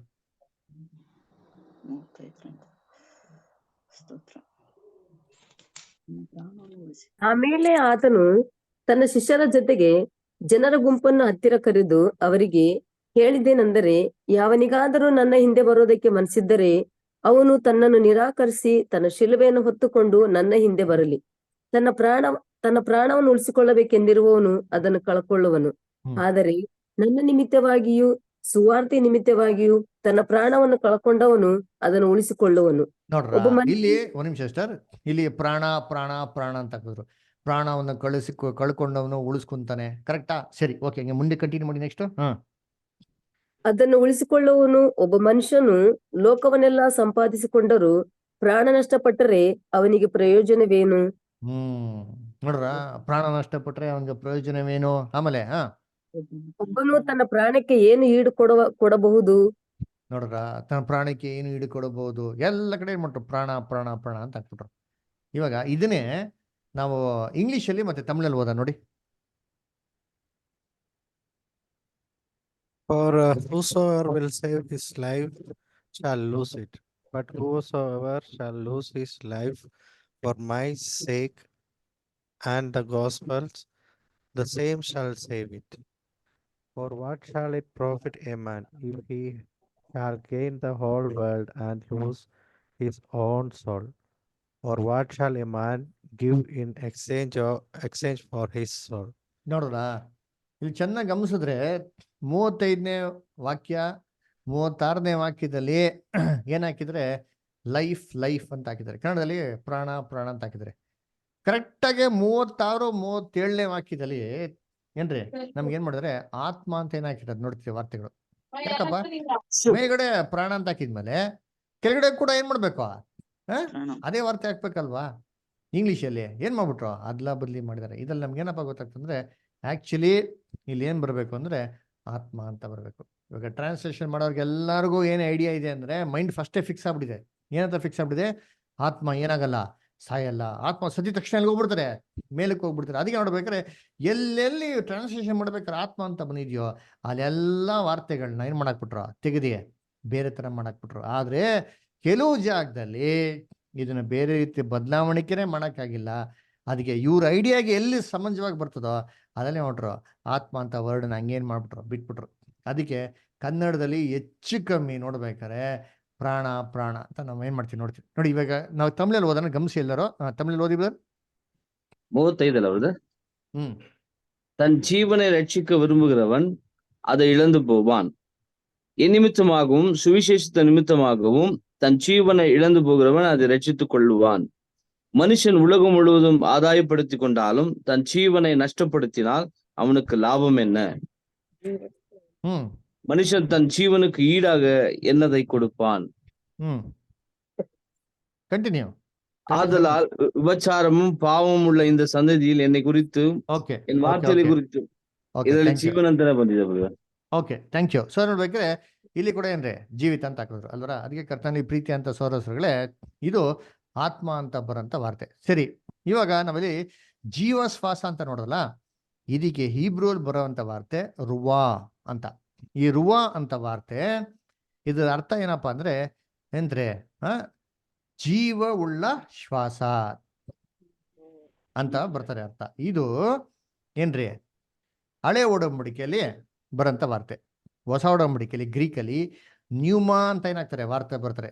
ಅಂದ್ರೆ ಏನ್ರಿ ಇದು ಕೂಡ ಏನ್ರಿ ಜೀವ ಉಳ್ಳಂತ ಶ್ವಾಸ ಅಥವಾ ಬದುಕದಿಕ್ಕೆ ಬೇಕಾಗಿರೋಂಥ ಅಧಿಕಾರ ಅಂತರ ಏನ್ರಿ ಪವರ್ ಗಿವಿಂಗ್ ಲಿವಿಂಗ್ ಬ್ರೆತ್ ಅಂತ ಏನಾಗ್ತಾರೆ ಮೀನಿಂಗು ಅಲ್ಲಿ ಬರ್ತಾರೆ. ಅದರ ಇದು ಹೇಗಪ್ಪ ಅಂತ ನೋಡೋದಂದ್ರೆ ನಾವು ಅವಾಗ ನೋಡಲ್ಲ, ಕರೆಂಟ್ ಇದ್ದಂಗೆ. ಅದರ ಇವಾಗ ಕರೆಂಟು ಕಣ್ಣಿಗೆ ಕಾಣಿಸ್ತದ? ಕಣ್ಣಿಗೆ ಏನಾಗಲ್ಲ, ಕಾಣಿಸಲ್ಲ. ಆದ್ರೆ ಅದಕ್ಕೆ ಪವರ್ ಇದೆಯಾ? ಎಸ್, ಇನ್ವಿಸಿಬಲ್ ಪವರ್, ಕಣ್ಣಿಗೆ ಕಾಣಿಸ್ತಿರಂತ ಅದ್ಭುತವಾದಂತ ಶಕ್ತಿ ಅದ್ರಲ್ಲಿ ಏನಪ್ಪಾ ಇದೆ ಅಂತಂದ್ರೆ ಜೀವ ಕೊಡಕ್ಕೆ ಏನಾಗಿದೆ ಮನುಷ್ಯನಿಗೆ ಅಧಿಕಾರ ಇದೆ. ಅಲ್ಲರ ಇವಾಗ ಉದಾಹರಣೆ ನೋಡ್ಬೇಕಾರೆ ನೋಡಿ, ಇವಾಗ ರೋಡಲ್ಲಿ ಎಷ್ಟೋ ಎಲೆಕ್ಟ್ರಿಕ್ ಕಂಬಗಳಿದೆ. ಇವಾಗ ಎಲೆಕ್ಟ್ರಿಕ್ ಕಂಬದಲ್ಲಿ ಕರೆಂಟ್ ಇದೆಯೋ ಅಂತ ಹೆಂಗ್ ಕಂಡಿದ್ದು? ಹೆಂಗ್ ಗೊತ್ತಾಗೋದು ನಿಮ್ಗೆ ಅದ್ರಲ್ಲಿ ಪವರ್ ಇದೆಯಲ್ಲೋ ಅಂತ? ನಮಗೆ ಏನಾಗಲ್ಲ, ಕಣ್ಣಿಗೆ ಏನಾಗಲ್ಲ, ಕಾಣಿಸಲ್ಲ. ಅದರ ಅದನ್ನು ಮುಟ್ಟಿ ಫೀಲ್ ಮಾಡಿದ್ರೇನೆ ಅದಕ್ಕೆ ಸಂಬಂಧಪಟ್ಟಂಗೆ ಎಲೆಕ್ಟ್ರಾನಿಕ್ ಡಿವೈಸ್ ಹಾಕಿದ್ರೆ ಕರೆಂಟ್ ಇದೆಯಲ್ಲ ಅಂತ ನಮ್ಗೆ ಏನಾಗೋದು ಗೊತ್ತಾಗೋದು. ಇದೇ ರೀತಿ ಮನುಷ್ಯನಿಗೆ ಕೊಟ್ಟಿರೋಂಥ ಜೀವ ಶ್ವಾಸ ಅದು ಹೇಗಪ್ಪ ಇದೆ ಅಂದ್ರೆ ಕಣ್ಣಿಗೆ ಕಾಣಿಸ್ತಿರೋಂಥ ಅದ್ಭುತವಾದಂಥ ಶಕ್ತಿ. ಅದು ಮನುಷ್ಯನ ದೇಹ ಜೊತೆಗೆ ಸೇರ್ಕೊಂಡಿದ ತಕ್ಷಣ ಮನುಷ್ಯನ್ಗೆ ಏನಪ್ಪ ಬಂತು ಅಂತಂದ್ರೆ ಜೀವ ಶ್ವಾಸ ಬಂತು.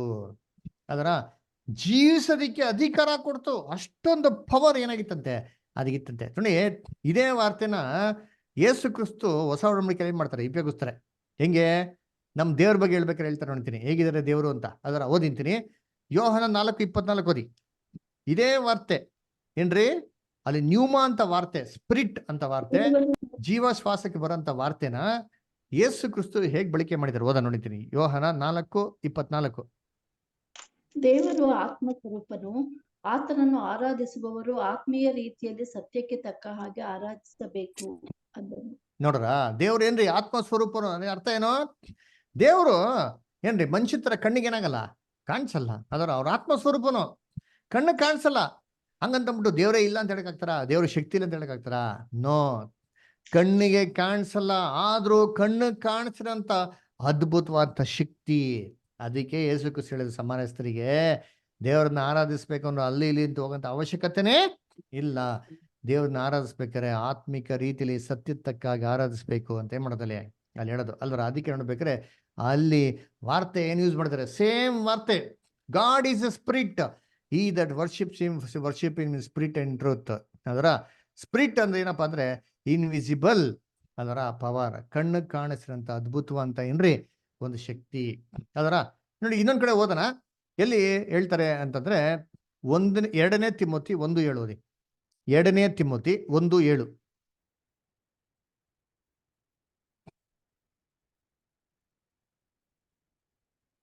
2 ತಿಮೋತಿ 1:7. ಹೊರತು ಹೇಡಿತನದ ಆತ್ಮವಲ್ಲ. ನೋಡ್ರ, ದೇವ್ರು ನಮ್ಗೆ ಕೊಟ್ಟಿರೋಂಥ ಆತ್ಮ ಎಂತ ಆತ್ಮ ಅಂತೆ? ಬಲ, ಪ್ರೀತಿ, ಶಿಕ್ಷಣಗಳ ಆತ್ಮ ಹೊರತು ಹಿಡಿತನದ ಆತ್ಮ ಅಲ್ಲ, ಬಲ ಅಲ್ವರ. ಅದೇ ಇಂಗ್ಲಿಷ್ ಬರುತ್ತೆ, god has given us spirit of sound mind, power ಅಂತ ಹೇಳ್ತಾರೆ. ಅದರ ಕಣ್ಣು ಕಾಣಿಸಂತ ಒಂದು ಅದ್ಭುತವಂತ ಶಕ್ತಿ. ಇನ್ನೊಂದು ವಾಕ್ಯ ಹೋದನ, ಅಪೊಸ್ತಲ ಕೃತ್ಯಗಳು 19:21. ಅಪೊಸ್ತಲ ಕೃತ್ಯಗಳು 19:21. ಅಪೊಸ್ತಲ ಕೃತ್ಯಗಳು 19:21. ಇವುಗಳಾದ ಮೇಲೆ ಪೌಲನು ತಾನು ಮಕೆದೋನ್ಯವನ್ನು ಅಕಾಯವನ್ನು ಹಾಯ್ದು ಯೆರೂಸಲೇಮಿಗೆ ಹೋಗಬೇಕೆಂದು ಆತ್ಮದಲ್ಲಿ ಉದ್ದೇಶಿಸಿ ಅಲ್ಲಿಗೆ ಹೋದ ಮೇಲೆ ನಾನು ರೋಮ್ ಸಹ ನೋಡಲೇಬೇಕು ಎಂದು ಹೇಳಿದನು. ನೋಡ್ರ, ಆತ್ಮದಲ್ಲಿ ಉದ್ದೇಶಿಸಿ ಅಂತಂದ್ರು. ಇವಾಗ ಅಪೊಸ್ತಲ ಪೌಲು ಆತ್ಮದಲ್ಲಿ ಉದ್ದೇಶಿಸಿದ್ರು, ಆತ್ಮದಲ್ಲಿ ನಿರ್ಧಾರ ತಗೊಂಡ್ರೆ ಏನರ್ಥ? ಯಾವ ಆತ್ಮದಲ್ಲಿ? ಮೈಂಡ್. ಅಲ್ಲಿ ಮೈಂಡಿಗೆ ಏನ್ ಮಾಡಿದ್ರೆ ಆತ್ಮ ಅಂತ ವಾರ್ತೆ ಮಾಡಿದ್ರೆ ಯೂಸ್ ಮಾಡಿದ್ರೆ, ಇಲ್ಲೂ ಕೂಡ ಯೂಸ್ ಮಾಡಿರೋಂಥ ವಾರ್ತೆ ಸೇಮ್. ಅಂದ್ರೆ ಏನರ್ಥ?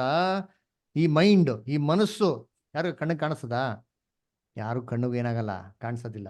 ಅಲ್ವರ, ಮನಸ್ಸಿನಲ್ಲಿ ಉದ್ದೇಶಿಸಿ, ತನ್ನ ಮನಸ್ಸಲ್ಲಿ ಏನ್ ಮಾಡೋ ಉದ್ದೇಶಿಸರು ಅಂತ ಹೇಳ್ತಾರೆ. ಈ ಮನಸ್ಸು ಕಣ್ಣು ಕಾಣಿಸ್ತದ?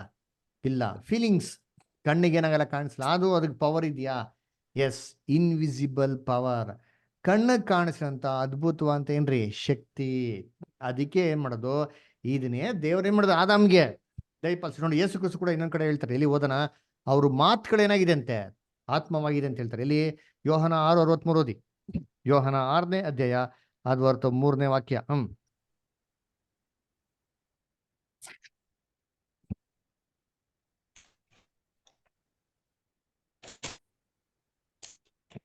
ಬದುಕಿಸುವಂತದ್ದು ಆತ್ಮವೇ, ಮಾಂಸವು ಯಾವುದಕ್ಕೂ ಬರುವುದಿಲ್ಲ. ನಾನು ನಿಮಗೆ ಹೇಳಿರುವ ಮಾತುಗಳೇ ಆತ್ಮವಾಗಿಯೂ ಜೀವವಾಗಿಯೂ ಅವೆ. ನೋಡ್ರ, ನಾನು ಮಾತಾಡಂತ ಮಾತುಗಳು ಏನಾಗಿಂತೆ? ಆತ್ಮವು ಜೀವವಾಗಿದೆ. ಯೇಸು ಕ್ರಿಸ್ತು ಮಾತಾಡಂತ ಮಾತು ಹೆಂಗಿತ್ತು? ಆತ್ಮವಾಗಿತ್ತಂತೆ. ಕಣ್ಣು ಕಾಣಿಸ್ತಾ? ಇವಾಗ ಯೇಸು ಕ್ರಿಸ್ತು ಮಾತಾಡೋ ಮಾತು ಕಣ್ಣು ಕಾಣಿಸ್ತಾಯ್ತಾ? ಹಿಂಗಿಂದ ಬರ್ತಾಯ್ತು, ಹಂಗಿಂದ ಹೋಗ್ತಾಯ್ತು, ಬಂತು, ಕಣ್ಣಿಗೆ ಕಾಣಿಸ್ತಾ ಇರಲ್ಲ. ಆದ್ರೆ ಅದ್ಭುತವಂತ ಶಕ್ತಿ. ಎಷ್ಟು ಶಕ್ತಿ ಇತ್ತು ಅಂತಂದ್ರೆ, ಒಬ್ಬ ಪಾಪಿನ ದೇವ್ರ ಕಡೆ ತಿರ್ಸೋದಿಕ್ಕೆ ಅಷ್ಟು ಪವರ್ ಏನಾಗಿತ್ತಂತೆ, ಅಲ್ಲಿತ್ತಂತೆ. ಅದನ್ನೇ ಏನ್ ಮಾಡಿರೋ ದೇವರು ಆದಾಮ ಕೊಟ್ಟಿರೋ. ಅದಕ್ಕೆ ಇನ್ವಿಸಿಬಲ್ ಪವರ್. ಈ ಒಂದು ಏನ್ರಿ ಶ್ವಾಸಕ್ಕೆ ಏನಪ್ಪ ಯೂಸ್ ಮಾಡ್ತಾರೆ ಅಂತಂದ್ರೆ ವಾರ್ತೆ ಏನ್ರಿ, ಜೀವ ಶ್ವಾಸ ಅಂತ ಸತ್ಯವೇದಲ್ಲಿ ಏನ್ ಮಾಡಿದ್ರೆ ಯೂಸ್ ಮಾಡಿದ್ರೆ ಅಲ್ವಾ. ನೋಡಿ, ಇವರಿಗೆ ನೋಡಿರೋದು ಏನಪ್ಪಾ ಒಂದು ಸಮರಿ ಅಂತಂದ್ರೆ, ಇಂಗ್ಲಿಷಲ್ಲಿ ಆತ್ಮ ಅಂತ ವಾರ್ತೆ ಬರ್ತಾರೆ, ಕನ್ನಡದಲ್ಲಿ ಏನ್ ಬರ್ತದೆ? ಆತ್ಮ ಅಂತಾನೆ ಬರ್ತಾರೆ. ತಮಿಳಲ್ಲಿ ಕೂಡ ಏನ್ ಬರ್ತಾರೆ? ಆತ್ಮ ಅಂತಾನೆ ಬರ್ತಾರೆ. ಇದು ಕರೆಕ್ಟ್ ಅಂದ್ರ, ಇಂಗ್ಲಿಷಲ್ಲಿ ಸೋಲ್ ಅಂತ ಬಂದ್ರೆ ಕನ್ನಡದಲ್ಲಿ ಆತ್ಮ ಅಂತ ಬರ್ಬೇಕು, ತಮಿಳಲ್ಲಿ ಬರಬೇಕು ಆತ್ಮ ಅಂತಾನೆ ಬರ್ತದೆ ಅಂದ್ರ. ಸರಿ, ಇವಾಗ ಇಂಗ್ಲಿಷಲ್ಲಿ ಸ್ಪಿರಿಟ್ ಅಂತ ಬಂದ್ರೆ ಕನ್ನಡದಲ್ಲಿ ಏನ್ ಬರ್ತದೆ ವಾರ್ತೆ? ಕನ್ನಡದಲ್ಲಿ ಏನ್ ಬಳಕೆ ಮಾಡಿದ್ದಾರೆ ವಾರ್ತೆ? ಆತ್ಮ. ತಮಿಳಲ್ಲಿ ಏನ್ ಹಾಕಿದ್ದಾರೆ? ಆವಿ.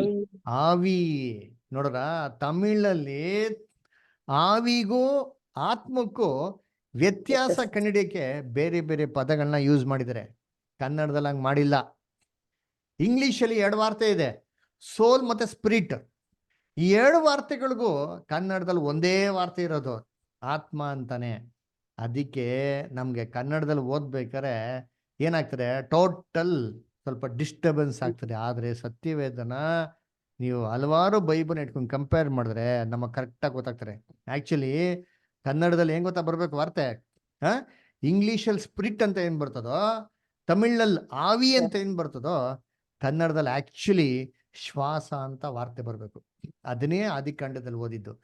ದೇವರು ಆದಾಮ್ಗೆ ಮಣ್ಣಿಂದ ಸೃಷ್ಟಿ ಮಾಡಿ ಅವನಿಗೆ ಜೀವ ಶ್ವಾಸವನ್ನ ಏನ್ ಮಾಡಿದ್ರು, ಓದಿದ್ರು. ಅವಾಗ ಮನುಷ್ಯ ಬದುಕುವ ಆತ್ಮನಾದನು ಅಂತ. ಆದ್ರೆ ಕನ್ನಡದಲ್ಲಿ 2ಗೂ ಒಂದೇ ವಾರ್ತೆ ಇರೋದ್ರಿಂದ ಸ್ವಲ್ಪ ಕನ್ಫ್ಯೂಸ್ ಆಗ್ತಾರೆ. ಆದ್ರೆ ಕರೆಕ್ಟಾಗಿ ಓದಿದ್ರೆ ಆ ಕನ್ಫ್ಯೂಷನ್ ಕೂಡ ಇರಲ್ಲ ರೀ. ಅದಕ್ಕೆ ಈ ಒಂದು ಜೀವ ಶ್ವಾಸ ಅಂತ ಹೇಳ್ಬೇಕಾರೆ ಇದು ಕಣ್ಣಿಗೆ ಕಾಣಿಸುವಂತ ಅದ್ಭುತವಾದ ಶಕ್ತಿ. ಇದು ಆಕ್ಸಿಜನ್ ಅಲ್ಲ, ದಯವಿಟ್ಟು ಚೆನ್ನಾಗಿ ಆದ್ಮೇಲೆ ಇದು ಆಕ್ಸಿಜನ್ ಅಲ್ಲ. ಅಲ್ರ ಮನುಷ್ಯ ಇವಾಗ ಏನೋ ಹೆಚ್ಚು ಕಮ್ಮಿ ಆದ ತಕ್ಷಣ ಡಾಕ್ಟರ್ ಶಾಪ್ ಕೊಂಡ್ರೆ ಆಕ್ಸಿಜನ್ ತುಂಬಿದ ತಕ್ಷಣ ಮನುಷ್ಯ ಬದುಕ್ಬಿಡ್ತಾನ? ಇಲ್ಲ, ಅದು ಬರೀ ಆಕ್ಸಿಜನ್, ಆ ಬರೀ ಶ್ವಾಸ. ಆ ಶ್ವಾಸದಲ್ಲಿ ಏನಿಲ್ಲ, ಜೀವ ಇಲ್ಲ. ಈ ಜೀವ ಯಾರಿಂದ ಬರಬೇಕು? ದೇವರಿಂದಾನೇ ಬರಬೇಕು. ಈ ಭೂಲೋಕದಲ್ಲಿ ಮನುಷ್ಯನಿಗೆ ಬದುಕೋದಿಕ್ಕೆ ಅಧಿಕಾರ ಯಾರು ಮಾತ್ರ ಕೊಡ್ಬೇಕು ಅಂದ್ರೆ ದೇವರೇ ಕೊಡ್ಬೇಕ್ರಿ. ದೇವ್ರು ಕೊಡದಿರ ಇದ್ರೆ ಮನುಷ್ಯ ಬದುಕೋದಿಕ್ಕೆ ಸಾಧ್ಯನೇ ಇಲ್ಲ. ಅದಕ್ಕೆ ಜೀವ ಶ್ವಾಸ ಅಂತ ಏನ್ ಮಾಡೋದಲ್ಲಿ ಅಲ್ಲಿ ಹೇಳೋದು. ಜೀವವುಳ್ಳ ಶ್ವಾಸ, ಕಣ್ಣಿಗೆ ಕಾಣಿಸಿರಂತ ಒಂದು ಅದ್ಭುತವಾದಂತ ಶಕ್ತಿ ಅಲ್ವರ. ಕರ್ತನಲ್ಲಿ ಪ್ರೀತಿ ಅಂತ ಸೋರಸರುಗಳೇ, ಏನ್ರಿ ಇನ್ನೊಂದು ಏನ್ರಿ ಒಂದು 10 ನಿಮಿಷ ಇದೆ, ಕಂಟಿನ್ಯೂ ಮಾಡೋಣವಾ ಅಥವಾ ನಿಲ್ಸನ್ವಾ? ಕಂಟಿನ್ಯೂ ಮಾಡೋಣ. 10 ಮಿನಿಟ್ಸ್ ಪರ ಇಲ್ವಾ? ಮುಖ್ಯವಾಗಿರೋ ಪೋರ್ಷನ್ ಇದೆ, ಮುಗ್ಸನ್ವಾ? ಪರ ಇಲ್ವಾ? ಎಲ್ಲ ಇದ್ದೀರಾ? ಮಾಡಿ ಪಾಸ್ ಖಂಡಿತ.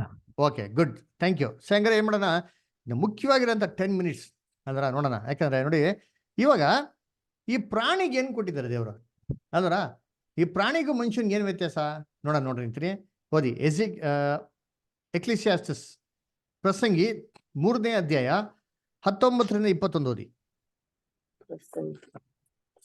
ಪ್ರಸಂಗಿ 3ನೇ ಅಧ್ಯಾಯ 19ರಿಂದ 21.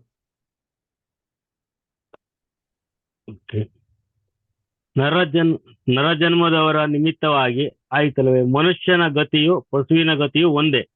ಪಶುವಿಗೆ ಸಾವು ಬರುವ ಹಾಗೆ ಮನುಷ್ಯನಿಗೂ ಬರುವುದು. ಎಲ್ಲಕ್ಕೂ ಪ್ರಾಣ ಒಂದೇ. ಮನುಷ್ಯನು ಪಶುವಿಗಿಂತ ಶ್ರೇಷ್ಠನಲ್ಲ. ಎಲ್ಲ ಬರೀ ಗಾಳಿಯೇ. ಎಲ್ಲ ಪ್ರಾಣಿಗಳು ಒಂದೇ ಸ್ಥಳಕ್ಕೆ ಹೋಗುವವು. ಎಲ್ಲ ಮಣ್ಣಿಂದಾದವು, ಎಲ್ಲ ಮಣ್ಣಿಗೆ ಪುನಃ ಸೇರುವವು. ಅಂಡರ್ಲೈನ್ ಮಾಡ್ಕೊಳ್ಳಿ. ಎಲ್ಲಾದ್ಗೂ ಒಂದೇ, ಎಲ್ಲರಿಗೂ ಶ್ವಾಸ ಒಂದೇ, ಎಲ್ಲವೂ ಗಾಳಿನೇ, ಎಲ್ಲಾರ್ಗೂ ಒಂದೇ ಗಾಳಿನೇ, ಏನೂ ವ್ಯತ್ಯಾಸ ಇಲ್ಲ ರೀ. ಅದಕ್ಕೆ ಮನುಷ್ಯನಿಗೂ ಪ್ರಾಣಿಗೂ ಏನ್ರಿ ಶ್ವಾಸದಲ್ಲಿ ಏನು ವ್ಯತ್ಯಾಸ ಇಲ್ಲ. ಯಾವ್ದ್ರಲ್ಲಿ ಗೊತ್ತಾ ವ್ಯತ್ಯಾಸ? ಆರ್ಗನ್. ಮನುಷ್ಯನ ದೇಹದಲ್ಲೂ ಪ್ರಾಣಿ ದೇಹಕ್ಕೆ ಏನಿದೆ ವ್ಯತ್ಯಾಸ ಇದೆ. ಮನುಷ್ಯನ ದೇಹ ಎಷ್ಟು ಚಿಕ್ಕದಾಗಿದೆ ಪ್ರಾಣಿಗಳು ಕಂಪೇರ್ ಮಾಡಿದ್ರೆ. ಆದ್ರೆ ಮನುಷ್ಯನ ಮೆದ್ಲು ಎಲ್ಲಾ ಪ್ರಾಣಿಗಳಿಗೆ ಕಂಪೇರ್ ಮಾಡಿದ್ರೆ ತುಂಬಾ ಏನ್ರಿ ಅತಿ ದೊಡ್ಡದು ಮೆದ್ಲು ಯಾರಿಗಪ್ಪ ಕೊಟ್ಟಿದ್ರೆ ಮನುಷ್ಯನ್ ಕೊಟ್ಟಿದ್ದಾರೆ. ಅದಕ್ಕೆ ಬ್ರೈನ್ ಕೆಪಾಸಿಟಿ ರೀ, ಮನುಷ್ಯನಿಗಿರೋ ಬ್ರೈನ್ ಕೆಪಾಸಿಟಿ ಯಾವ ಪ್ರಾಣಿಗೂ ದೇವ್ರೇ ಮಾಡಲಿಲ್ಲ, ಕೊಡ್ಲಿಲ್ಲ. ಮನುಷ್ಯ ಮ್ಯಾಕ್ಸ್ ಮಾಡ್ಬೋದು, ಟ್ರಾವೆಲ್ ಮಾಡ್ಬೋದು, ಡ್ರೈವ್ ಮಾಡ್ಬೋದು, ಅಡುಗೆ ಮಾಡ್ಬೋದು, ಓದ್ಬೋದು, ಸಾಫ್ಟ್ವೇರ್ ಕಂಡುಹಿಡಿಬೋದು, ಎಲ್ಲ ಮಾಡ್ಬೋದು. ಇದು ಪ್ರಾಣಿ ಮಾಡೋಕ್ಕಾಗ್ತದಾ? ಪ್ರಾಣಿ ಏನ್ ಮಾಡೋದು? ಬಟ್ಟೆ ಹಾಕೊಬೋದು, ಓಡಾಡ್ಬೋದು, ಅದರ ಕಂಪ್ಯೂಟರಲ್ಲಿ ಸ್ವಲ್ಪ ಕೆಲಸ ಮಾಡ್ಬೋದು. ಹಂಗಂದ್ಬಿಟ್ಟು ನಾನು ಆಫೀಸ್ಗೆ ಹೋಗಿ ಬರ್ತೀನಿ, ನೀನೆಲ್ಲ ಮ್ಯಾಥಮೆಟಿಕ್ ಕ್ಯಾಲ್ಕುಲೇಷನ್ಸ್ ಮಾಡಿರು ಅಂತ ಹೇಳಕ್ಕಾಯ್ತದ? ಸೈಕಲ್ ಓಡಿಸ್ಬೋದು, ಹಂಗಂತ ಕಾರ್ ಓಡಿಸು ಅಂತ ಹೇಳಕ್ಕಾಯ್ತದ?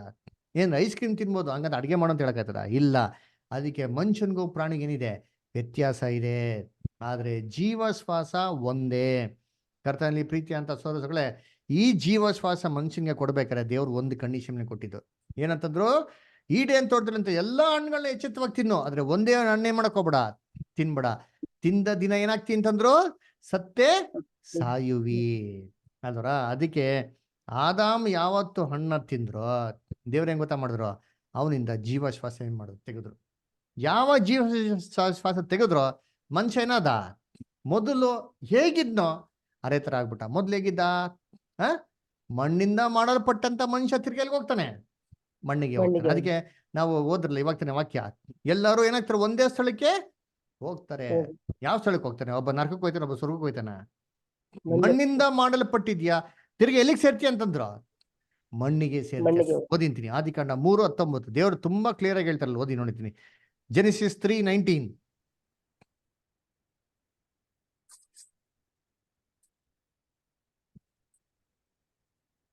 ಓದಿ ಜೆನಿಸಿಸ್ 3:19.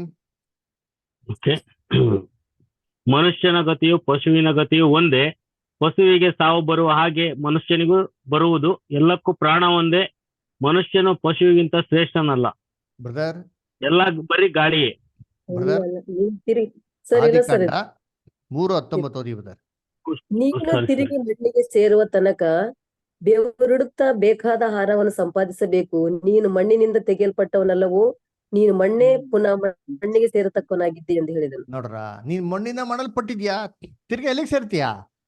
ಮಣ್ಣಿಗೆ ಮಣ್ಣಿಗೆನೆ ಸೇರ್ತೀಯ ಅಲ್ವರ. ನೀ ಮಣ್ಣಿಗೆನೆ ಮಾಡಲ್ಪಟ್ಟ ಮಣ್ಣಿಗೆ ಸೇರ್ತೀಯ ಅಂತಂದ್ರು, ನೀನ್ ಅಲ್ಲಿ ಹೋಗ್ಬಿಡ್ತೀಯ, ಇಲ್ಲಿ ಹೋಗ್ಬಿಡ್ತೀಯ, ನೀನ್ ಪರಲೋಕಕ್ಕೆ ಬಂದ್ಬಿಡ್ತೀಯ ಅಂತ ಎಲ್ಲೂ ಏನ್ ಮಾಡಕ್ ಹೋಗಿಲ್ಲ. ಹೇಳಕ್ಲ ಪರಲೋಕ ರಕ್ಷಣೆ ಇದೆ. ಅದು ಯಾರಿಗಿದೆ? ನಾವು ಕಳೆದ ದಿನಗಳಲ್ಲಿ ಅದು ಸ್ಪಷ್ಟವಾಗಿ ನೋಡಿದ್ರಿ.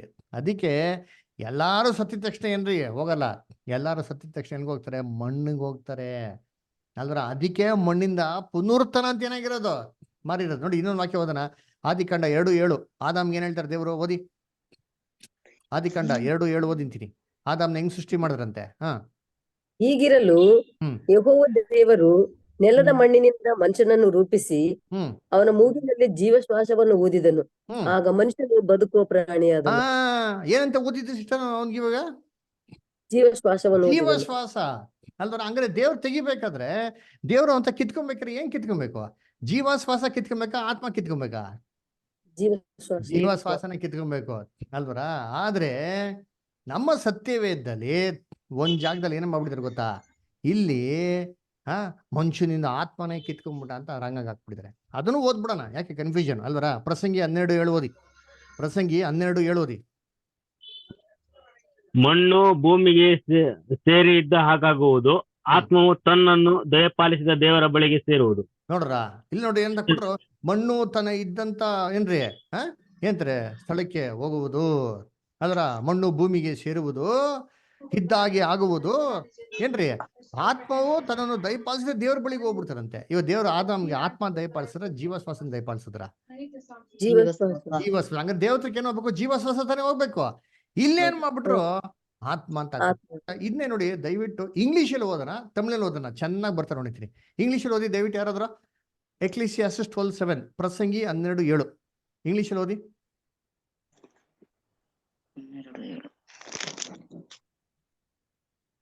Then shall the dust return to the earth as it Brother, was. little bit louder. Shaiju brother, please read louder.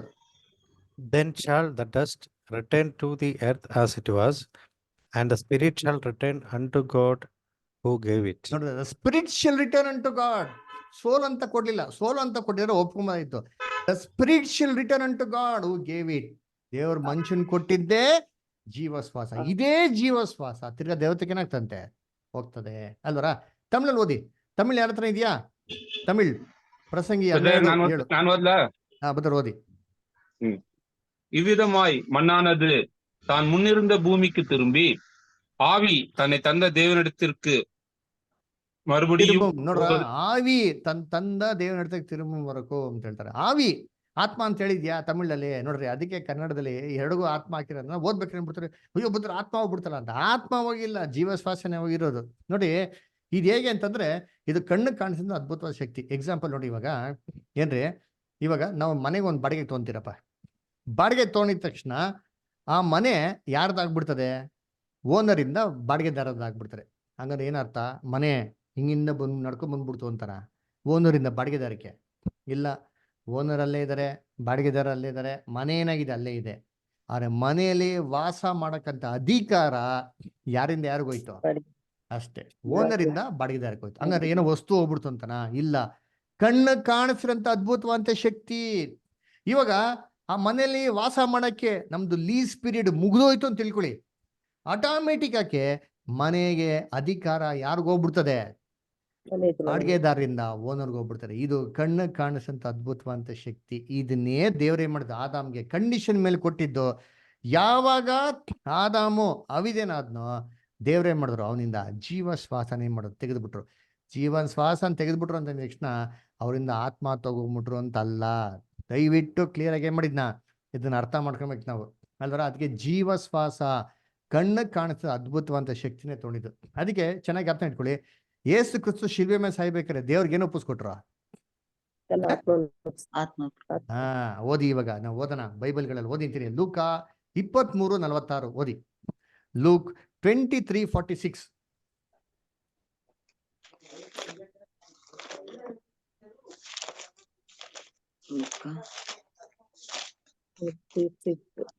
ಆಮೇಲೆ ಯೇಸು, ತಂದೆಯೇ, ನನ್ನ ಆತ್ಮವನ್ನು ನಿನ್ನ ಕೈಗೆ ಒಪ್ಪಿಸಿಕೊಡುತ್ತೇನೆ ಎಂದು ಮಹಾಧ್ವನಿಯಿಂದ ಕೂಗಿದನು.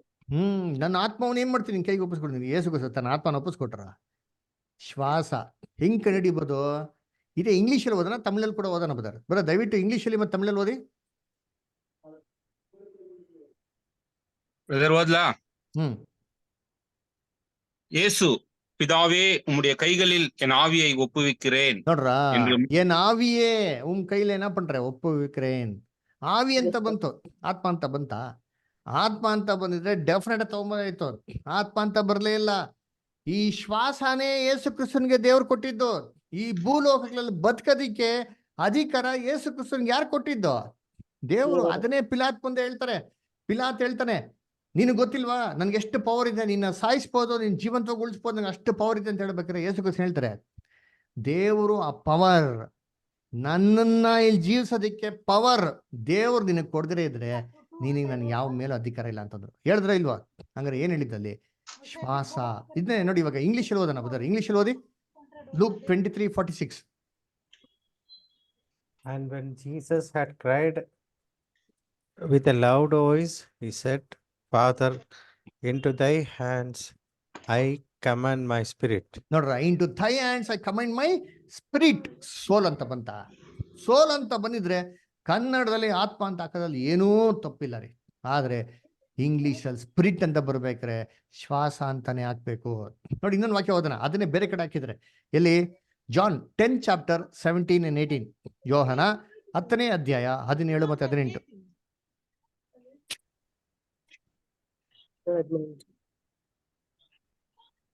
ನಾನು ತಿರುಗಿ ಪಡ್ಕೊಳ್ತೇನೆ ಎಂದು ನನ್ನ ಪ್ರಾಣವನ್ನು ಕೊಡ್ತೇನೆ. ಅದರ ನಿಮಿತ್ತವಾಗಿ ತಂದೆಯು ನನ್ನನ್ನು ಪ್ರೀತಿಸುತ್ತಾನೆ. ನನ್ನ ಪ್ರಾಣವನ್ನು ಯಾರು ನನ್ನಿಂದ ತೆಗೆಯರು. ನನ್ನಷ್ಟಕ್ಕೆ ನಾನೇ ಅದನ್ನು ಕೊಡುತ್ತೇನೆ. ಅದನ್ನು ಕೊಡುವುದಕ್ಕೆ ನನಗೆ ಅಧಿಕಾರ ಉಂಟು. ಅದನ್ನು ತಿರುಗಿ ಪಡ್ಕೊಳ್ಳುವುದಕ್ಕೆ ನನಗೆ ಅಧಿಕಾರ ಉಂಟು. ಈ ಅಪ್ಪಣೆಯನ್ನು ನನ್ನ ತಂದೆಯಿಂದ ಹೊಂದಿದ್ದೇನೆ ಅಂದನು. ನೋಡ್ರ, ಏನ್ ಯೇಸು ಕ್ರಿಸ್ತ ಕೊಟ್ಟಿದ್ದ? ತನ್ನ ಪ್ರಾಣ ಜೀವಿಸೋದಿಕ್ಕೆ ಅಧಿಕಾರ. ನೋಡಿ ಎಷ್ಟು ಕ್ಲಿಯರ್ ಆಗಿದೆ. ಅದಕ್ಕೆ ಬೈಬಲ್ ಹೆಂಗ್ ಓದ್ಬೇಕು ಗೊತ್ತಾ? ಇಲ್ಲಿ ಸ್ವಲ್ಪ ಅಲ್ಲಿ ಸ್ವಲ್ಪ. ಸುಮ್ಮನೆ ಹಂಗೆ ಓದ್ಕೊಂಡು ಹೋದ್ರೆ ನಮ್ಗೆ ಏನೂ ಅರ್ಥ ಆಗಲ್ಲ. ಸ್ಟಡಿ ಮಾಡ್ಬೇಕ್ರಿ ಅಲ್ರ. ಇಲ್ಲಿ ಸ್ವಲ್ಪ ಅಲ್ಲಿ ಸ್ವಲ್ಪ ಯೌವನ ಶಾಸ್ತ್ರ ಹುಡುಕಿ ಓದಿರಿ ಅಲ್ರ. ಒಂದು ಇಲ್ಲದಿರೋದು. ಅದಕ್ಕೆ ಸ್ಟೇಫನ್ ಸಾಯ್ತಾರ ಗೊತ್ತಾ? ಸ್ಟೀಫನ್ ಏನ್ ಒಪ್ಪಿಸ್ಕೊಟ್ರು ದೇವ್ರಿಗೆ? ಅವರು ಕೂಡ ತನ್ನ ಶ್ವಾಸನೇ ಒಪ್ಪಿಸ್ಕೊಟ್ಟಿದ್ದು. ಓದ ನೋಡಿ, ಅಪೊಸ್ತಲ ಕೃತ್ಯಗಳು 7:60. ಅಪೊಸ್ತಲ ಕೃತ್ಯಗಳು 7ನೇ ಅಧ್ಯಾಯ 60ನೇ ವಾಕ್ಯ.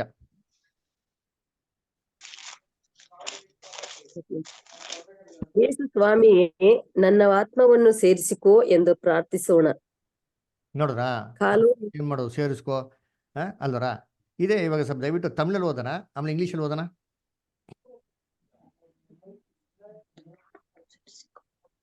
அவனோ முழங்காற்படியிட்டு, ஆண்டவரே, இவர்கள் மேல் இந்த பாவத்தை சுமத்தாதிரும் என்று மிகுந்த சத்தமிட்டு சொன்னான். இப்படி சொல்லி நித்திரை அடைந்தான். 59 ஓதி. அப்பொழுது கர்த்தராகிய இயேசுவே, என் ஆவியை ஏற்றுக்கொள்ளும் என்று ஸ்தேவான் தொழுது கொள்கையில் ಏನಂತಂದ್ರು? ಎನ್ ಆವಿಯೇ ಏற்றுಕೊಳ್ಳುಂ ಅಲ್ವರ. ಆತ್ಮಾವ ಏற்றுಕೊಳ್ಳುಂ ಹೇಳಿದ್ರ? ಇಲ್ವಲ್ಲ. ಆವಿಗೂ ಆತ್ಮಗೂ ವ್ಯತ್ಯಾಸ ಇದೆ. ಎರಡು ಒಂದೇನಾ? ಯೋಚನೆ ಮಾಡ್ರಿ. ಇಂಗ್ಲಿಷಲ್ಲಿ ಓದಿ ಬದ್ರ ನೋಡೋಣ. And they stoned Stephen, calling upon God and saying, Lord Jesus, receive my spirit. Lord Jesus, receive my spirit. Not soul. Not soul, spirit. ನನ್ನ ಶ್ವಾಸವನ್ನು ಸ್ವೀಕಾರ ಮಾಡಿಕೋ. ಯಾಕೆಂದ್ರೆ ಬದುಕದಿಕ್ಕೆ ಕೊಟ್ಟಿದ್ದ ಅಧಿಕಾರನೇ ಅವರು. ಈ ಅಧಿಕಾರ ದೇವರ ನಿನಗೆ ಸರೆಂಡರ್ ಮಾಡ್ತಾ ಇದ್ದೀನಿ, ನೀನು ತಗೋ ಅಂತ ಏನ್ ಮಾಡ್ತಾರೆ ಹೇಳ್ತಾರೆ. ಅದಕ್ಕೆ ಈ ಒಂದು ಅಧಿಕಾರದ ಮೇಲೆ, ಜೀವಶ್ವಾಸದ ಮೇಲೆ ಯಾರಿಗೂ ಅಧಿಕಾರನೇ ರೀ, ಯಾರ್ದು ಹಿಡಿಯಕ್ಕೆ ಸಾಧ್ಯ ಇಲ್ಲ ರೀ ಅಲ್ವರ. ತನ್ನ ಉಸಿರು ಮೇಲೆ ಯಾರಿಗೂ ಕಂಟ್ರೋಲ್ ಇಲ್ಲ. ಓದಿ ಪ್ರಸಂಗಿ 8:8.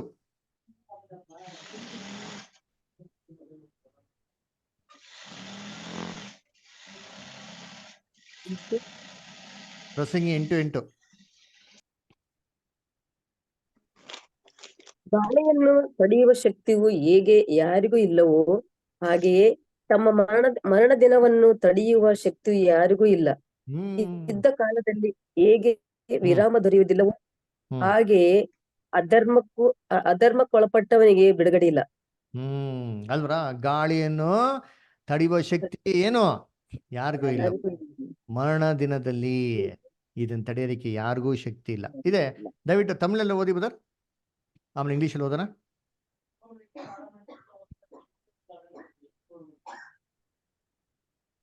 Read in English.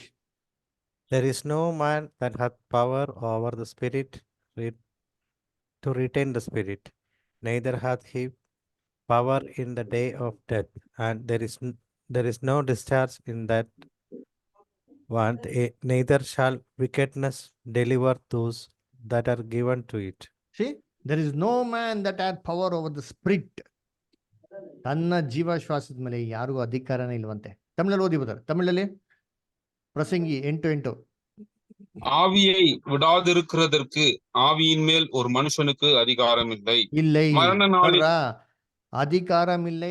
ಆವಿನ ಬಿಡದ ರೀತಿಲಿ ಯಾರಿಗೂ ಅಧಿಕಾರ ಇಲ್ಲ. ಜೀವಶ್ವಾಸ ಮೇಲೆ ಯಾರಿಗೂ ಅಧಿಕಾರ ಇಲ್ಲ. ಅದಕ್ಕೆ ಡಾಕ್ಟ್ರು ಏನೆಲ್ಲ ಆಕ್ಸಿಜನ್ ತುಂಬಿದ್ರು ಮನುಷ್ಯ ಬದುಕಕ್ಕೆ ಸಾಧ್ಯ ಇಲ್ಲ. ಅದರಲ್ಲಿ ಶ್ವಾಸ ಇದೆ, ಜೀವಶ್ವಾಸ ಇಲ್ಲ. ಹಂಗಿದ್ದಿದ್ರೆ ಎಲ್ಲ ಮನೆ ತನ್ನ ಆಕ್ಸಿಜನ್ ಸಿಲಿಂಡರ್ ಇಟ್ಕೊಂಡಿರೋರು, ಸಾಯ್ಬೇಕಾರೆ ಎಲ್ಲ ಹಾಕೊಂಡು ತಿರ್ಗೋಡಿಕೆ. ಜೀವಶ್ವಾಸ ಯಾರಿಂದ ಮಾತ್ರ ಬರಬೇಕು? ದೇವರಿಂದ ಬರ್ಬೇಕು. ಅದಕ್ಕೆ ಕರ್ತನಲ್ಲಿ ಪ್ರೀತಿ ಅಂತ ಸ್ವರಗಳೇ ಏನ್ರಿ, ಇದು ದೇವರಿಂದ ಮಾತ್ರ ಕೊಡಕ್ ಸಾಧ್ಯ. ಇಷ್ಟೊತ್ತು ನಾನು ಹೇಳಿರೋದು ಎಲ್ಲಿ ಕೊಟ್ಟಿರೋ ಗೊತ್ತಾ? ಒಂದೇ ಒಂದು ಪುಸ್ತಕದಲ್ಲಿ, ಎಜಿಕೇಲಲ್ಲಿ ಬ್ಯೂಟಿಫುಲ್ ಆಗಿ ಕೊಟ್ಟಾರೆ. ಎಜಿಕೇಲ್ನ ಏನ್ ಮಾಡ್ತಾರೆ ಅಂದ್ರೆ ಒಂದು ತೆಗೆದುಕೊಂಡು ಹೋಗ್ತಾರೆ, ಬರೀ ಎಲುಬುಗಳಿಗೆ ಬಿಡ್ತಾರೆ. ಎಜಿಕೇಲ್ ಕೇಳ್ತಾರೆ, ಏನಪ್ಪ ಈ ಎಲುಬುಗಳೆಲ್ಲ ಬದುಕ್ತಾರ ಅಂತ. ನನ್ಗೇನ್ ಗೊತ್ತಿದೆ, ನೀನೇ ಹೇಳ್ಬೇಕು ಅಂತ ಹೇಳ್ತಾರೆ. ಸರ್ ಪ್ರವಾದಿಸು ಅಂತ ಹೇಳ್ತಾರೆ. ಪ್ರವಾದಿಸಿದ ತಕ್ಷಣ ಎಲುಬುಗಳೆಲ್ಲ ಬಂದು ಸೇರ್ಕೊಂತಂತೆ. ಅದರ ನೆಕ್ಸ್ಟು ಏನಂತೆ, ಮಾಂಸ ಬಂತಂತೆ, ನರಗಳು ಬಂದಂತೆ, ಚರ್ಮ ಬಂತಂತೆ, ಎಲ್ಲ ಬಂತಂತೆ. ಅದಕ್ಕೆ ಏನ್ ಮಾತ್ರ ಇರ್ಲಿಲ್ಲ?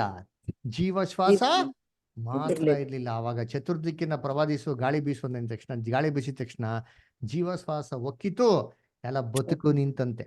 ನೋಡಿ ಓದೋಣ, ಎಜಿಕೇಲ್ 37:7-10 ಓದಿ. ನನಗೆ ಅಪ್ಪಣೆ ಆದಂತೆ ನಾನು ಆ ದೈವೋಕ್ತಿಯನ್ನೆತ್ತಿ ನುಡಿಯುತ್ತಿರಲು ಸದ್ದಾಯಿತು. ಇಗೋ, ಟಕಟಕ ಎನ್ನುತ್ತಾ ಎಲುಬು ಎಲುಬಿಗೆ ಜೋಡಣೆಯಾದವು. ನಾನು ನೋಡಲಾಗಿ ಅವುಗಳ ಮೇಲೆ ನರಗಳು ಹಬ್ಬಿಕೊಂಡವು, ಮಾಂಸವು ಹೊರಡಿಕೊಂಡಿತು, ಚರ್ಮವು ಮೇಲೋದಿಕೆ ಆಯಿತು, ಶ್ವಾಸ ಮಾತ್ರ ಇರಲಿಲ್ಲ. ಆಗ ಆತನು ಒಂದ್ ನಿಮಿಷ ನಿಧಾನವಾಗಿ ಏನ್ ಬರ್ತಾ ಇರ್ಲಿಲ್ಲ? ಶ್ವಾಸ, ಆತ್ಮ ಇರ್ಲಿಲ್ಲ ಅಂತ ಕೊಟ್ಟಿದ್ಯಾ? ನೋ ನೋ ನೋ, ಶ್ವಾಸ ನೋಡಿ ಇಲ್ಲಿ ಕರೆಕ್ಟಾಗಿ ಹಾಕಿದ್ರೆ ಶ್ವಾಸ ಅಂತ, ಇಲ್ಲಿ ಕರೆಕ್ಟಾಗಿ ಹಾಕಿದ್ಮೇಲೆ ಬೇರೆ ಎಲ್ಲಾ ಕಡೆಗೂ ಶ್ವಾಸ ಅಂತ ಹಾಕ್ಬೇಕಲ್ವಾ? ಯಾಕೆ ಹಾಕಿಲ್ಲ? ಯಾಕೆ ಅಂದ್ರೆ ಅವ್ರ ಬ್ರೈನ್ಸ್ ಫಿಕ್ಸ್ ಆಗ್ಬಿಟ್ಟಿದೆ, ಮೈಂಡ್ ಫಿಕ್ಸ್ ಆಗ್ಬಿಟ್ಟಿದೆ. ಆತ್ಮ ಏನಾಗಲ್ಲ, ಸಾಯಲ್ಲ. ಸತ್ತಿದ ತಕ್ಷಣ ಮೇಲೆ ಕೊಡ್ತಂತ ತತ್ವ ತಲೆಯಲ್ಲಿ ಕೂತ್ ಬಿಟ್ಟಿರೋದ್ರಿಂದ ಏನ್ ಮಾಡಿದಾರೆ ಅಂತಂದ್ರೆ ಎಲ್ಲಾ ಕಡೆಗೂ ಏನ್ರಿ ಟ್ರಾನ್ಸ್ಲೇಷನ್ ರಾಂಗ್ ಆಗಿ ಮಾಡ್ಬಿಟ್ಟಿದ್ದಾರೆ. ಆದ್ರೆ ನಾವು ಬೈಬಲ್ಗಳನ್ನ ಇಟ್ಕೊಂಡು ಕಂಪೇರ್ ಮಾಡಿ ಓದಿದ್ರೆ ನಮಗೆ ಕ್ಲಿಯರ್ ಆಗಿ ಸತ್ಯಾರ್ಥಗಳು ಏನಾಗ್ತದೆ, ನಮ್ಗೆ ಕ್ಲೀನ್ ಆಗಿ ಬರ್ತದೆ. ಅದಕ್ಕೆ ನೋಡ್ಬೇಕು, ಶ್ವಾಸ ಇದೇ ತರ ತಾನೇ ಮನುಷ್ಯನ ಸೃಷ್ಟಿ ಮಾಡಿದ್ ದೇವ್ರು. ಆದಮ್ಗೆ ಇದೇ ದೊಡ್ಡ ಹೆಂಗ್ ಮಾಡಿದ್ರು, ಎಲ್ಲ ಮಣ್ಣಿಂದ ಸೃಷ್ಟಿ ಮಾಡ್ಬಿಟ್ಟು ಅವನಿಗೇನಿತ್ತಂತೆ, ಚರ್ಮ ಇತ್ತು, ಒದಿಕೆ ಇತ್ತು, ಮೂಳೆ ಇತ್ತು, ಮಾಂಸ ಇತ್ತು, ನರಗಳಿತ್ತು, ಎಲ್ಲ ಇತ್ತು. ಆದ್ರೆ ಶ್ವಾಸ ಮಾತ್ರ ಇರ್ಲಿಲ್ಲ. ಮನುಷ್ಯ ಸತ್ತ ಆತ್ಮನಾಗಿದ್ದನು. ನೆಕ್ಸ್ಟ್ ಏನಾಯ್ತಂತ ಬದರ್, ಇವಾಗ ಮುಂದಕ್ಕೆ ಓದಿ ಬದರ್, ನೆಕ್ಸ್ಟ್. ಆಗ ಆತನು ನನಗೆ, ನರಪುತ್ರನೇ, ನೀನು ಶ್ವಾಸಕ್ಕೆ ನುಡಿ, ಶ್ವಾಸವೇ ಕರ್ತನಾದ ಯೆಹೋವನು ಇಂತೆನ್ನುತ್ತಾನೆ, ನೀನು ಚತುರ್ದಿಕ್ಕುಗಳಿಂದ ಬೀಸಿ ಹತಶರೀರಗಳು ಬದುಕುವಂತೆ ಅವುಗಳ ಮೇಲೆ ಸುಳಿ ಎಂಬುದಾಗಿ ಶ್ವಾಸಕ್ಕೆ ನುಡಿ ಎಂದು ಅಪ್ಪಣೆ ಕೊಡಲು ನಾನು ಅಪ್ಪಣೆಯಂತೆ ನುಡಿದೆನು. ಇಗೋ, ಶ್ವಾಸವು ಅವುಗಳಲ್ಲಿ ಹೊಕ್ಕಿತು. ಹೊಕ್ಕಿತು, ಶ್ವಾಸವು ಅವುಗಳಲ್ಲಿ ಶ್ವಾಸವು ಅಂಡರ್ಲೈನ್ ಮಾಡ್ಕೊಳ್ಳಿ. ಆತ್ಮವು ಒಕ್ಕಿತು ಅಂತ ಎಲ್ಲೂ ಕೊಡ್ಲಿಲ್ಲ, ಶ್ವಾಸವು ಒಕ್ಕಿತು.